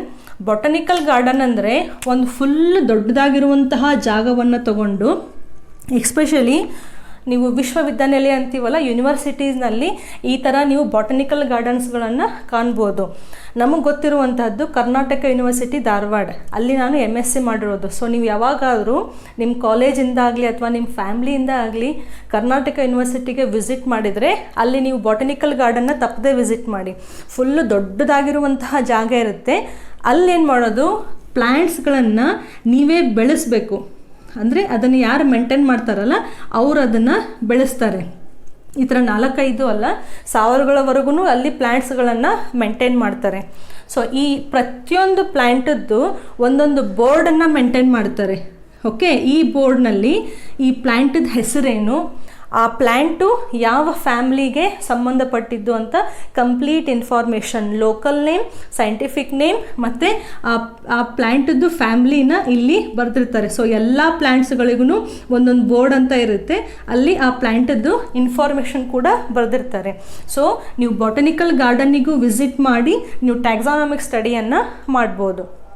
Okay, ಈ botanical garden it is for living plants. So living word ಇಲ್ಲಿ ಇಂಪಾರ್ಟೆಂಟ್, ಯಾಕಂದರೆ ಇಲ್ಲಿ ಎರಡೂ ಕಡೆ ಡೆಡ್ ಆಗಿತ್ತು. ಹೌದಾ? Now famous botanical garden, it is in Kew, that is in England. So ಅತಿ famous ಆಗಿರುವಂತಹ ದೊಡ್ಡದಾಗಿರುವಂತಹ ಜಗತ್ತಿನಲ್ಲಿ ಬಾಟನಿಕಲ್ ಗಾರ್ಡನ್ ಎಲ್ಲಿದೆ ಅಂತಂದರೆ ಕ್ಯೂ ಅನ್ನುವಂತಹ ಒಂದು ಜಾಗದಲ್ಲಿ, ಒಂದು ಊರಿನಲ್ಲಿ ಇದೆ. ಅದೆಲ್ಲಿದೆ? ಇಂಗ್ಲೆಂಡ್ನಲ್ಲಿದೆ. ಓಕೆ, ನಮ್ಮ ದೇಶವನ್ನು ತಗೊಂಡ್ರೆ largest botanical garden, Indian botanical garden, it is in Howrah. Howrah ಅಂದರೆ Calcutta. Okay, so largest and very famous botanical garden in India, it is in Howrah, name of the place. Okay, next ಇನ್ನೊಂದಿದೆ national botanical research institute, this is in Lucknow. So ಇದೆರಡೂ ಕೂಡ ಇಂಡಿಯಾದಲ್ಲಿ ಇರುವಂತಹ largest botanical gardens. Okay, so ಯಾವಾಗಾದರೂ ಧಾರವಾಡಕ್ಕೆ visit ಮಾಡಿದರೆ ತಪ್ಪದೆ you visit the botanical garden in Karnataka university, right. Next one zoological park. ಇದು ನಮಗೆ ಗೊತ್ತು. ಝಾಲಜಿಕಲ್ ಪಾರ್ಕ್ ಅಂದರೆ ಸಿಂಪಲ್ ಆಗಿ ನಾವು ಝೂ ಅಂತ ಕರಿತೀವಿ, ಹೌದಾ? ಸೊ ನಾವು ಯಾವುದೇ ಟೂರಿಗೆ ಹೋದರೆ ಅಲ್ಲಿ ನಾವು ನೋಡೋದು ಫಸ್ಟ್ ಒಂದು ಝೂ ಇದೆಯಾ ಅಂತ, ಮಕ್ಕಳಿಗೆ ಖುಷಿ ಆಗಲಿ ಅಥವಾ ಎಂಟರ್ಟೈನ್ಮೆಂಟ್ ಆಗಲಿ ಅಂತ. ಸೊ ಇಲ್ಲೇನು ಮಾಡ್ತೀವಿ ನಾವು? ಲಿವಿಂಗ್ ಆ್ಯನಿಮಲ್ಸ್ಗಳನ್ನು ಅಲ್ಲಿ ನಾವು ಮೇಂಟೈನ್ ಮಾಡ್ತೀವಿ, ಹೌದಾ? So zoological park it is for living animals, especially wild animals. ಅಂದರೆ ಈ ಝಾಲಜಿಕಲ್ ಪಾರ್ಕ್ನಲ್ಲಿ usually most of the times ನಾವು ವೈಲ್ಡ್ ಆ್ಯನಿಮಲ್ಸ್ ಅಂದರೆ ಕಾಡು ಪ್ರಾಣಿಗಳನ್ನು ನಾವು ಇಲ್ಲಿ ಮೇಂಟೈನ್ ಮಾಡೋದು. Okay, next very important point is zoological park, this is under human care and natural habitat. ಇವಾಗ ಒಂದು ಚಿರತೆ ಇದೆ ಅಂತ ತಿಳ್ಕೊಳ್ಳಿ. ಓಕೆ, ಚಿರತೆ ಇತ್ತು ಅಂತಂದರೆ ಆ ಚಿರತೆ ಕಾಡಿನಲ್ಲಿದ್ದಾಗ ಯಾವ ಥರವಾದಂತಹ ವಾತಾವರಣದಲ್ಲಿ ಇರುತ್ತಲ್ಲ ಅದೇ ಸೇಮ್ ಅಟ್ಮಾಸ್ಫಿಯರ್ನ, ಎನ್ವಿರಾನ್ಮೆಂಟನ್ನು ಝಾಲಜಿಕಲ್ ಪಾರ್ಕ್ನಲ್ಲಿ ಮೇಂಟೈನ್ ಮಾಡಿ ಅಲ್ಲಿ ಆ ಜೀವಿಯನ್ನು ಇಡೋದು. ಫಾರ್ ಎಕ್ಸಾಂಪಲ್ ಇದೊಂದು ಫುಲ್ ದೊಡ್ಡದಾಗಿರುವಂತಹ ಝಾಲಜಿಕಲ್ ಪಾರ್ಕ್. ಓಕೆ, ಇದು ಎಂಟ್ರೆನ್ಸ್ ಅಂತ ತಿಳ್ಕೊಳ್ಳಿ. ಸೊ ಇಲ್ಲಿ ಸಾಕಷ್ಟು ಬೇರೆ ಬೇರೆ ಆದಂತಹ ಕಂಪಾರ್ಟ್ಮೆಂಟ್ಗಳನ್ನು ಮಾಡ್ತಾರೆ. ಓಕೆ, ಈ ಕೆಲವೊಂದು ಕಂಪಾರ್ಟ್ಮೆಂಟಲ್ಲಿ ಫುಲ್ ವಾಟರನ್ನು ಮೇಂಟೈನ್ ಮಾಡಿ ಇಲ್ಲಿ ಯಾವುದು ಹಿಪೋಪೊಟಮಸ್ ಅಂತ, ಸೊ ಈ ನೀರಿನಲ್ಲಿರುವಂತಹ ಆ್ಯನಿಮಲ್ಸನ್ನು ಇಲ್ಲಿ ಮೇಂಟೈನ್ ಮಾಡ್ತಾರೆ. ದೊಡ್ಡದಾಗಿರುವಂತಹ ಗಿಡಗಳನ್ನು ಬೆಳೆಸಿ ಇಲ್ಲೇ ಚಿರತೆ ಅಥವಾ ಲಯನ್ಗಳನ್ನು ಇಲ್ಲಿ ಮೇಂಟೈನ್ ಮಾಡ್ತಾರೆ. So what I mean to say is zoological ಪಾರ್ಕ್ನಲ್ಲಿ ಆ ಎನಿಮಲ್ಲಿಗೆ ಬೇಕಾದಂತಹ ಸುಟೇಬಲ್ ಕಂಡೀಷನ್, ನ್ಯಾಚುರಲ್ ಹ್ಯಾಬಿಟ್ಯಾಟ್ ಅಂದರೆ ಅವು ಯಾವ ಥರವಾದಂತಹ ಅವರದ್ದು ವಾಸಸ್ಥಳ ಇರುತ್ತೋ ಅದನ್ನೇ ಸೇಮ್ ಮೇಂಟೈನ್ ಮಾಡಿ ಆ ಪ್ರಾಣಿಯನ್ನು ಅಲ್ಲಿ ಅದೇ ಜಾಗದಲ್ಲಿ ಇಡ್ತಾರೆ. Okay, and this is for ಇಲ್ಲಿ ಮಕ್ಕಳು ಬರ್ಬೋದು, ದೊಡ್ಡವರು ಬರ್ಬೋದು, ಬಟ್ ಅಲ್ಲಿ ಹ್ಯೂಮನ್ ಕೇರ್ ಅಂತೂ ಇದ್ದೇ ಇರುತ್ತೆ. So one point here is botanical garden ಮತ್ತು ಝಾಲಜಿಕಲ್ ಪಾರ್ಕ್ ಹೆಂಗಂದರೆ ಇವೆರಡೂ ಇರುವವರೆಗೂ ಅಲ್ಲಿರುವಂತಹ ಪ್ಲ್ಯಾಂಟ್ಸ್ ಮತ್ತು ಆ್ಯನಿಮಲ್ಸನ್ನು ನಾವು ಯಾವತ್ತೂ ಕೇರ್ ಮಾಡ್ತಾನೇ ಇರಬೇಕು. ಯಾಕೆ? ಇವೆರಡು ಲಿವಿಂಗ್ ಇದ್ದಾವೆ, ಹೌದಾ? ಲಿವಿಂಗ್ ಅಂತಂದರೆ ಟೈಮ್ ಟು ಟೈಮ್ ಏನು ಬೇಕು? ಅವಕ್ಕೆ ಊಟ ಬೇಕು ಗ್ರೋತ್ ಆಗಲಿಕ್ಕೆ. ಸೊ ಇಲ್ಲಿ ಝಾಲಜಿಕಲ್ ಪಾರ್ಕ್ನಲ್ಲಿ ಟೈಮ್ ಟು ಟೈಮ್ ಎಲ್ಲ ಆ್ಯನಿಮಲ್ಸ್ಗಳಿಗೆ ಊಟ ಹೋಗ್ತಾ ಇರಬೇಕು. ಇಲ್ಲೇನಾಗುತ್ತೆ, ಪಿರಿಯಾಡಿಕಲಿ ಕರೆಕ್ಟಾಗಿ ಸೀಸನ್ ವೈಸು ಎಲ್ಲ ಪ್ಲ್ಯಾಂಟ್ಸ್ಗಳಿಗೆ ಸರಿಯಾದ ರೀತಿಯಾದಂತಹ ಫರ್ಟಿಲೈಸರ್ ಸಿಗ್ತಾನೇ ಇರಬೇಕು. ಓಕೆ, ಸೊ ಈ ರೀತಿ ನಾವು ಲಿವಿಂಗ್ ಪ್ಲ್ಯಾಂಟ್ಸ್ ಮತ್ತು ಆ್ಯನಿಮಲ್ಸ್ಗಳನ್ನು ಮೇಂಟೈನ್ ಮಾಡಿ ಈ ಎರಡೂ ಪ್ಲೇಸ್ಗಳನ್ನು ನಾವು ಟ್ಯಾಕ್ಸಾನಮಿಕ್ ಸ್ಟಡಿನಲ್ಲಿ ಯೂಸ್ ಮಾಡ್ಕೋಬೋದು. Okay, so herbarium and museum ಮುಗೀತು, ಬಾಟನಿಕಲ್ ಗಾರ್ಡನ್ ಮತ್ತು ಝಾಲಜಿಕಲ್ ಪಾರ್ಕು ಮುಗೀತು. ಓಕೆ, ನೆಕ್ಸ್ಟ್ ಒನ್ ಕೆಲವೊಂದು ಸ್ಪೆಷಲ್ ಟ್ಯಾಕ್ಸಾನಮಿಕ್ ಏಡ್ಸ್ ಅಂತ ಹೇಳಿದ್ನಲ್ಲ, ಅದು ಯಾವ್ಯಾವುದು ಅಂತಂದರೆ ಇದು ಮೊದಲನೇದು flora, manuals, monograph, catalogue and last one is keys. ತುಂಬ ಸಿಂಪಲ್ ಇದೆ, ಕಾಂಪ್ಲಿಕೇಶನ್ ಮಾಡ್ಕೋಬೇಡಿ, ತುಂಬ ಸಿಂಪಲ್. ಫ್ಲೋರಾ ಅಂದರೆ ಏನು? ಪ್ಲ್ಯಾಂಟ್ ಅಂತ ಅರ್ಥ, ನೆನ್ಪಿಟ್ಕೋಬೇಕು. ಫ್ಲೋರಾ ಅಂದರೆ ಪ್ಲ್ಯಾಂಟು, ಫೌನಾ ಅಂದರೆ ಆ್ಯನಿಮಲ್. ನಿಮ್ಮ ಟೆಕ್ಸ್ಟ್ ಬುಕ್ನಲ್ಲಿ ಫ್ಲೋರಾ ಅಷ್ಟೇ ಇದೆ. ಸೊ ಫ್ಲೋರಾ ಅಂತಂದರೆ ಏನು? This is the book. ಇದು ಪರ್ಫೆಕ್ಟಾಗಿ ಒಂದು ಬುಕ್ಕು. ಆ ಬುಕ್ನಲ್ಲಿ ಏನಿರುತ್ತೆ, ಆ ಪುಸ್ತಕದಲ್ಲಿ ಏನಿರುತ್ತೆ ಅಂತಂದರೆ information about the plants of a given areas. ಕೆಲವೊಂದು ಏನಂತಾರೆ ವ್ಯವಸ್ಥಿತವಾದಂತಹ ಜಾಗದಲ್ಲಿ ಕಂಡುಬರುವಂತಹ ಪ್ಲ್ಯಾಂಟ್ಸ್ಗಳ ಬಗ್ಗೆ ಇನ್ಫಾರ್ಮೇಷನನ್ನು ಹೊಂದಿರುವಂತಹ ಪುಸ್ತಕಕ್ಕೆ ನಾವು ಫ್ಲೋರಾ ಅಂತ ಕರಿತೀವಿ. ಸೊ ಈ ಬುಕ್ಕನ್ನು ಇಟ್ಕೊಂಡು ನಾವು ನಮ್ಮ ಟ್ಯಾಕ್ಸಾನಮಿಕ್ ಸ್ಟಡಿಯನ್ನು ಮಾಡ್ಬೋದು. Okay, so flora is it is the information of plants of a given area. So particular ಜಾಗದಲ್ಲಿರುವಂಥ ಪ್ಲ್ಯಾಂಟ್ಸ್ಗಳ ಬಗ್ಗೆ ಮಾತ್ರ ಅಲ್ಲಿ ಇನ್ಫಾರ್ಮೇಷನ್ ಇರುತ್ತೆ. ಅದೇ ನೀವು ಮ್ಯಾನ್ಯುವಲ್ಸ್ ತೊಗೊಂಡ್ರೆ these are also the books but they have the information of the species of an area. So ಇಲ್ಲಿ ಪ್ಲ್ಯಾಂಟ್ಸು ಇರ್ಬೋದು ಅಥವಾ ಆ್ಯನಿಮಲ್ಸು ಇರ್ಬೋದು, ಒಂದು ಜಾಗದಲ್ಲಿ ಕಂಡುಬರುವಂತಹ ಎಲ್ಲ ಪ್ಲ್ಯಾಂಟ್ಸ್ಗಳ ಬಗ್ಗೆ ಎಲ್ಲ ಆ್ಯನಿಮಲ್ಸ್ಗಳ ಬಗ್ಗೆ ಇನ್ಫಾರ್ಮೇಷನನ್ನು ಹೊಂದಿರುವಂತಹ ಒಂದು ಬುಕ್ಕಿಗೆ ನಾವು ಮ್ಯಾನ್ಯುವಲ್ ಅಂತ ಕರಿತೀವಿ. ಓಕೆ, ಕನ್ಫ್ಯೂಷನ್ ಇಲ್ಲ ಅಲ್ಲ. ಸೊ ಫ್ಲೋರಾ ಅಂತಂದರೆ ಪ್ಲ್ಯಾಂಟ್ ಇನ್ಫಾರ್ಮೇಷನ್ನು, ಮ್ಯಾನ್ಯುವಲ್ ಅಂತಂದರೆ ಪ್ಲ್ಯಾಂಟ್ ಮತ್ತು ಆ್ಯನಿಮಲ್ ಇನ್ಫಾರ್ಮೇಷನ್. ಬಟ್ ಇಂಪಾರ್ಟೆಂಟ್ ಯಾವುದು? ಪರ್ಟಿಕ್ಯುಲರ್ ಒಂದು ಜಾಗದಲ್ಲಿ ಕಂಡುಬರುವಂತಹ species. Okay, next monograph and catalogue. Monograph, mono ಅಂತಂದ್ರೇನು? ಸಿಂಗಲ್ ಅಂತ ಅರ್ಥ. So monograph it is also a book like, ಪುಸ್ತಕ ಥರನೇ ಪಬ್ಲಿಕೇಶನ್ಸ್ ಇರುತ್ತೆ. ಬಟ್ ಇಲ್ಲಿ it is about the information of one taxon. What do you mean by taxon? We know taxonomic categories. ಯಾವುದು? Kingdom, phylum, class, order, family, genus and species. ಈ ಟ್ಯಾಕ್ಸಾನಮಿಕ್ categories ಮುಂದೆ ಏನು ನಾವು ಹೆಸರು ಬರಿತೀವಲ್ಲ ಅದನ್ನು ನಾವು ಟ್ಯಾಕ್ಸಾನ್ ಅಂತ ಹೇಳಿದ್ದೆ, ಹೌದಾ? ಫಾರ್ ಎಕ್ಸಾಂಪಲ್ ಮ್ಯಾಮಲಿಯಾ ಅನ್ನುವಂಥದ್ದು ಒಂದು ಟ್ಯಾಕ್ಸಾನ್. ಓಕೆ, ಸೊ ಕ್ಲಾಸನ್ನು ತೊಗೊಂಡ್ರೆ ಕಿಂಗ್ಡಮ್, ಫೈಲಮ್, ಕ್ಲಾಸನ್ನು ತೊಗೊಂಡ್ರೆ ಮ್ಯಾಮಲಿಯಾ ಇರ್ಬೋದು, ಫಿಶ್ ಇರ್ಬೋದು, ಆ್ಯಂಫಿಬಿಯನ್ಸ್ ಇರ್ಬೋದು, ರೆಪ್ಟೈಲ್ಸ್ ಇರ್ಬೋದು. ಏನು ಹೇಳ್ತಾ ಇದ್ದೀನಿ ವರ್ಡ್ಸು? ಮೀನಾಗಿರ್ಬೋದು, ಸರೀಸೃಪ ಆಗಿರ್ಬೋದು, ಉಭಯವಾಸಿಗಳಾಗಿರ್ಬೋದು, ಸ್ತನಿಗಳಾಗಿರ್ಬೋದು, ಇವೆಲ್ಲ ಒಂದೊಂದು ಟ್ಯಾಕ್ಸಾನ್ ಇದ್ದಂಗೆ. ಓಕೆ, ಸೊ ಮೊನೋಗ್ರಾಫ್ ಅಂತಂದರೆ ಈ ಮ್ಯಾಮಲಿಯಾದ್ದು ಒಂದು ಮೊನೋಗ್ರಾಫ್. ಓಕೆ, ರೆಪ್ಟೈಲ್ಸದ್ದು, ಸರೀಸೃಪಗಳದ್ದು ಒಂದು ಮೊನೋಗ್ರಾಫ್ ಇರುತ್ತೆ. ಆಮೇಲೆ ಸ್ತನಿಗಳು, ಮ್ಯಾಮಲ್ಸದ್ದು ಅದ್ರದ್ದು ಒಂದು ಮೊನೋಗ್ರಾಫ್ ಇರುತ್ತೆ. ಸೊ ನೀವು ಯಾವುದಾದ್ರೂ ಒಂದು ಜೀವಿಯನ್ನು ತಗೊಂಡು ಆ ಜೀವಿ ಬಗ್ಗೆ ಸ್ಟಡಿ ಮಾಡಬೇಕು ಅಂದರೆ ಅದನ್ನು ನೋಡಿದ್ರೆ ನಿಮಗೆ ಗೊತ್ತಾಗುತ್ತೆ ಇದು ಯಾವುದು ಅಂತ. ಅದು ಫಿಶ್ ಇದೆಯೋ, ರೆಪ್ಟೈಲ್ ಇದೆಯೋ, ಆ್ಯಂಫಿಬಿಯನ್ ಇದೆಯೋ. ಸೊ ನಿಮಗೆ ಯಾವುದು ಸಿಕ್ಕಿದೆಯಲ್ಲ ಅದರದ್ದೇ ಸಪ್ರೇಟ್ ಆದಂತಹ ಮೊನೋಗ್ರಾಫ್ ಇರುತ್ತೆ. ಅದನ್ನು ರೆಫರ್ ಮಾಡಿ ನೀವು ಟ್ಯಾಕ್ಸಾನಮಿಕ್ ಸ್ಟಡಿಯನ್ನು ಮಾಡ್ಬೋದು. ಅರ್ಥ ಆಗ್ತಿದೆಯಾ? So monograph it is the publication that consist of information of one taxon. Okay, next one catalogue ಅಂತಂದರೆ ಇಟ್ ಈಸ್ ಸಮಥಿಂಗ್ ಲೈಕ್, ಇಲ್ಲಿಯೂ ಕೂಡ ಪ್ಲ್ಯಾಂಟ್ಸ್, ಆ್ಯನಿಮಲ್ಸ್ ಎಲ್ಲ ಮೈಕ್ರೋ ಆರ್ಗ್ಯಾನಿಸಮ್ಸ್ದು ಇನ್ಫಾರ್ಮೇಷನ್ ಇರುತ್ತೆ. ಬಟ್ ಆ ಇನ್ಫಾರ್ಮೇಷನ್ನ ತುಂಬ ಸಿಸ್ಟಮೆಟಿಕ್ ಆಗಿ ಸೀರಿಯಲ್ ವೈಸ್ ಇದನ್ನು ಅರೇಂಜ್ ಮಾಡಿರ್ತಾರೆ. ಅದನ್ನು ನಾವು ಕೆಟಲಾಗ್ ಅಂತ ಕರಿತೀವಿ. So catalogue it is serially arranged data ಅಂದರೆ ಇನ್ಫಾರ್ಮೇಷನ್. ಓಕೆ, ಸೊ ಇದು 4 ಏನು ಸ್ಪೆಷಲ್ ಟ್ಯಾಕ್ಸಾನಮಿಕ್ ಏಡ್ಸ್ ಯಾವ್ಯಾವುದು? Flora, manuals, monograph and catalogue.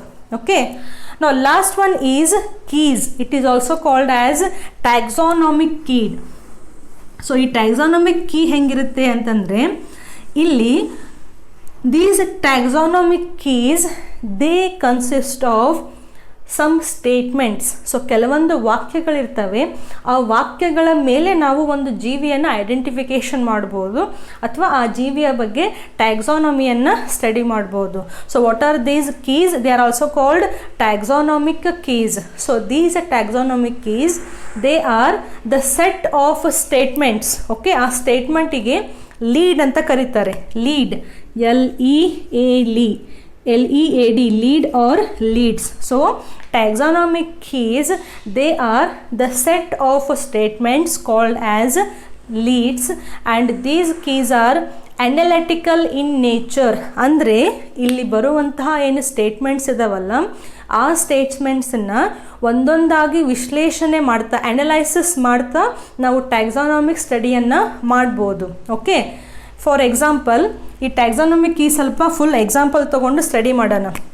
ಹೆಂಗಿರ್ತವೆ ಟ್ಯಾಕ್ಸಾನಮಿಕ್ keys ಅಂದರೆ, ಇವಾಗ ನಿಮಗೆ ಯಾವುದೋ ಒಂದು ಜೀವಿ ಸಿಕ್ಕಿದೆ.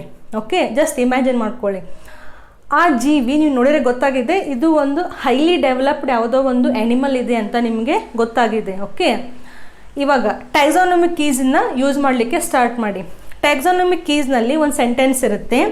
The animal has hairs on their body. Okay, ಅಲ್ಲೊಂದು ಸ್ಟೇಟ್ಮೆಂಟ್ ಇದೆ. ಏನಂತ? ಒಂದು ಆ್ಯನಿಮಲ್ಲಿಗೆ ಬಾಡಿ ಮೇಲ್ಗಡೆ ಹೇರ್ ಇರಬೇಕು ಅಂತ ಒಂದು ಸ್ಟೇಟ್ಮೆಂಟ್ ಇದೆ. ಈ ಸ್ಟೇಟ್ಮೆಂಟಿಗೆ 2 ಆಪ್ಷನ್ಸ್ ಇರ್ತವೆ. ಒಂದು ಎಸ್ ಆಗ್ಬೋದು, ಒಂದು ನೋ ಆಗ್ಬೋದು.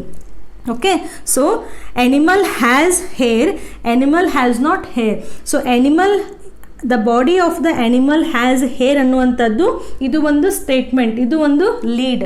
Okay, the animal body is not having hairs, ಅದು ಕೂಡ ಒಂದು ಲೀಡ್.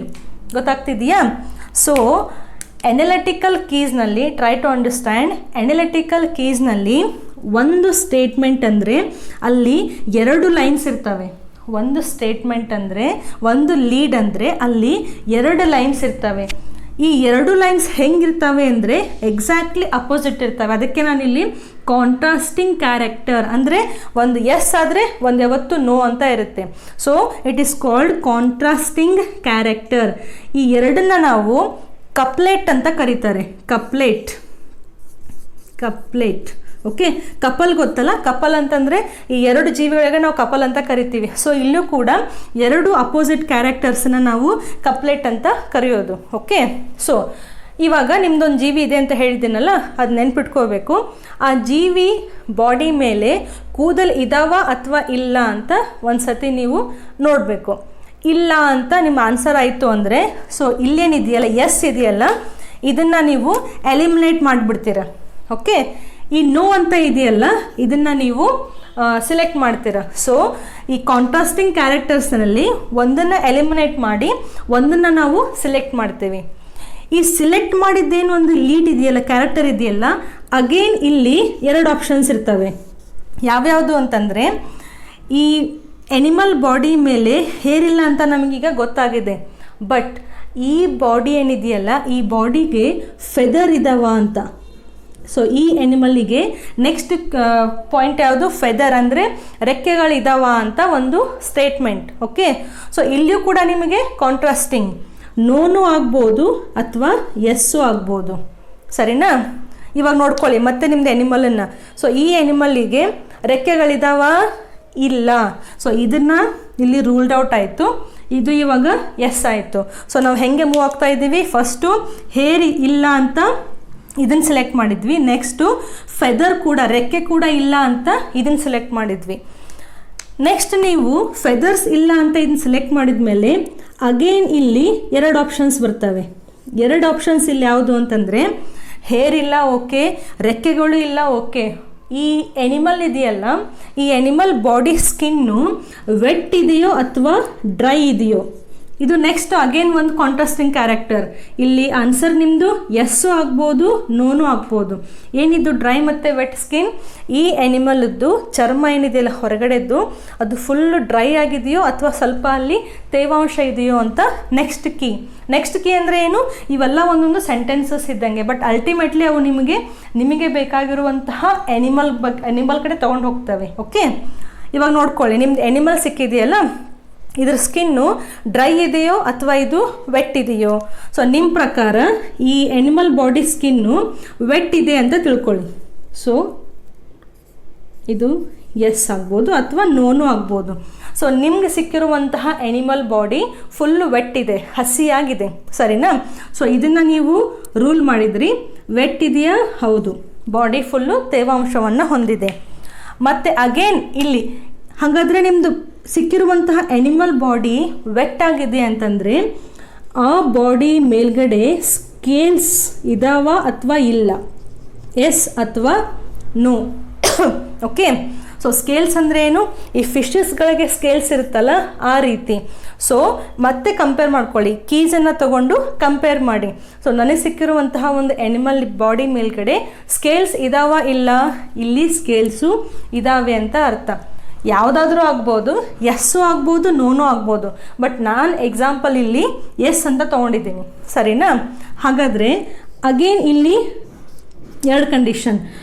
ನಿಮ್ಮದು ಎನಿಮಲ್ಲು ಸ್ವಿಮ್ ಮಾಡುತ್ತೋ ಅಥವಾ ಇಲ್ಲೋ ಅಂತ ಅರ್ಥ. ಸೊ ಮತ್ತೆ ನಿಮ್ಮ ಎನಿಮಲನ್ನು ನೋಡಿ, ಇದು ಸ್ವಿಮ್ ಮಾಡುತ್ತೆ ಅನಿಸಿದರೆ ಹೌದು ಇದು ಸ್ವಿಮ್ ಮಾಡುತ್ತೆ. ಸೊ ಅಲ್ಟಿಮೇಟ್ಲಿ ಇದು ಒಂದು ಫಿಶ್ ಅಂತ ನಮಗೆ ಗೊತ್ತಾಯಿತು. So these are the taxonomic keys. At every point you have 2 characters, contrasting characters, couplet. So yes ಆಗ್ಬೋದು ಅಥವಾ ನೋನು ಆಗ್ಬೋದು. ಸೊ ನಿಮಗೆ ಯಾವ ಪ್ಲ್ಯಾಂಟ್ ಸಿಕ್ಕಿದೆ, ಯಾವ ಎನಿಮಲ್ ಸಿಕ್ಕಿದೆ, ಅದರ ಕ್ಯಾರೆಕ್ಟರ್ಸನ್ನು ಕೀಗಳ ಜೊತೆ ಕಂಪೇರ್ ಮಾಡ್ತಾ ಮಾಡ್ತಾ ಒಂದನ್ನು ರಿಜೆಕ್ಟ್ ಮಾಡಬೇಕು, ಯಾವ ಕ್ಯಾರೆಕ್ಟರ್ ಇದೆ ಅದನ್ನು ಸೆಲೆಕ್ಟ್ ಮಾಡಿ ಮತ್ತು ಅದ್ರ ಒಳಗಡೆ ನೀವು ಸ್ಟಡಿ ಮಾಡ್ತಾ ಹೋದರೆ ಅಲ್ಟಿಮೇಟ್ಲಿ ನಿಮಗೆ ಯಾವ ಪ್ಲ್ಯಾಂಟ್ ಅಥವಾ ಎನಿಮಲ್ ಸಿಕ್ಕಿದೆ ಅಂತ ಗೊತ್ತಾಗುತ್ತೆ. So this is called as taxonomic keys. Text ಬುಕ್ನಲ್ಲಿ ಡೈರೆಕ್ಟಾಗಿ ನಿಮಗೆ taxonomic keys analytical in nature and it consist of contrasting characters ಅಂತ ಕೊಟ್ಬಿಟ್ಟಿದ್ದಾರೆ. ಸೊ ಅದರ ಮೀನಿಂಗ್ ಏನು ಅಂತಂದರೆ all this. Okay, so taxonomic keys they are analytical in nature. Every key has got 2 contrasting character. ಆ ಕ್ಯಾರೆಕ್ಟರ್ಸನ್ನು ನಾವು ಸ್ಟಡಿ ಮಾಡ್ತಾ ಮಾಡ್ತಾ ಮಾಡ್ತಾ ಎನಿಮಲ್ ಅಥವಾ ಪ್ಲ್ಯಾಂಟ್ನ ಅಥವಾ ಯಾವುದೋ ಒಂದು ಮೈಕ್ರೋಸ್ಕೋಪಿಕ್ ಆರ್ಗ್ಯಾನಿಸಮ್ನ ನಾವಲ್ಲಿ ಕಂಡುಹಿಡ್ಕೋಬೋದು. ಸೊ ಆಲ್ ದೀಸ್ ಇವೆಲ್ಲ ಏನು ಟ್ಯಾಕ್ಸಾನಮಿಕ್ ಏಡ್ಸ್, ಇದೆಲ್ಲ ಹೇಗೆ ಅಂದರೆ ಸ್ಟೋರ್ಡ್ ಇನ್ಫಾರ್ಮೇಷನ್. ಇದು 1 ಅಥವಾ 2 ದಿವಸದಲ್ಲಿ ಆಗಿರೋದಲ್ಲ, ಎಷ್ಟೋ ವರ್ಷಗಳವರೆಗೆ ಈ ಬಯಾಲಜಿಸ್ಟು, ಸೈಂಟಿಸ್ಟು, ಟ್ಯಾಕ್ಸಾನಮಿಸ್ಟು ಎಲ್ಲ ಜೀವಿಗಳ ಬಗ್ಗೆ ಸ್ಟಡಿ ಮಾಡ್ತಾ ಮಾಡ್ತಾ ಮಾಡ್ತಾ ಇನ್ಫಾರ್ಮೇಷನ್ ಕಲೆಕ್ಟ್ ಮಾಡ್ತಾ ಮಾಡ್ತಾ ಈ ಹಲವಾರು ರೀತಿಯಲ್ಲಿ ಅದನ್ನು ಸ್ಟೋರ್ ಮಾಡಿದ್ದಾರೆ. ಅದನ್ನು ಉಪಯೋಗಿಸ್ಕೊಂಡು ನಾವು ಫ್ಯೂಚರಲ್ಲಿ ಟ್ಯಾಕ್ಸಾನಮಿಯನ್ನು ಸ್ಟಡಿ ಮಾಡ್ಬೋದು. Okay, so this is all about taxonomic AIDS.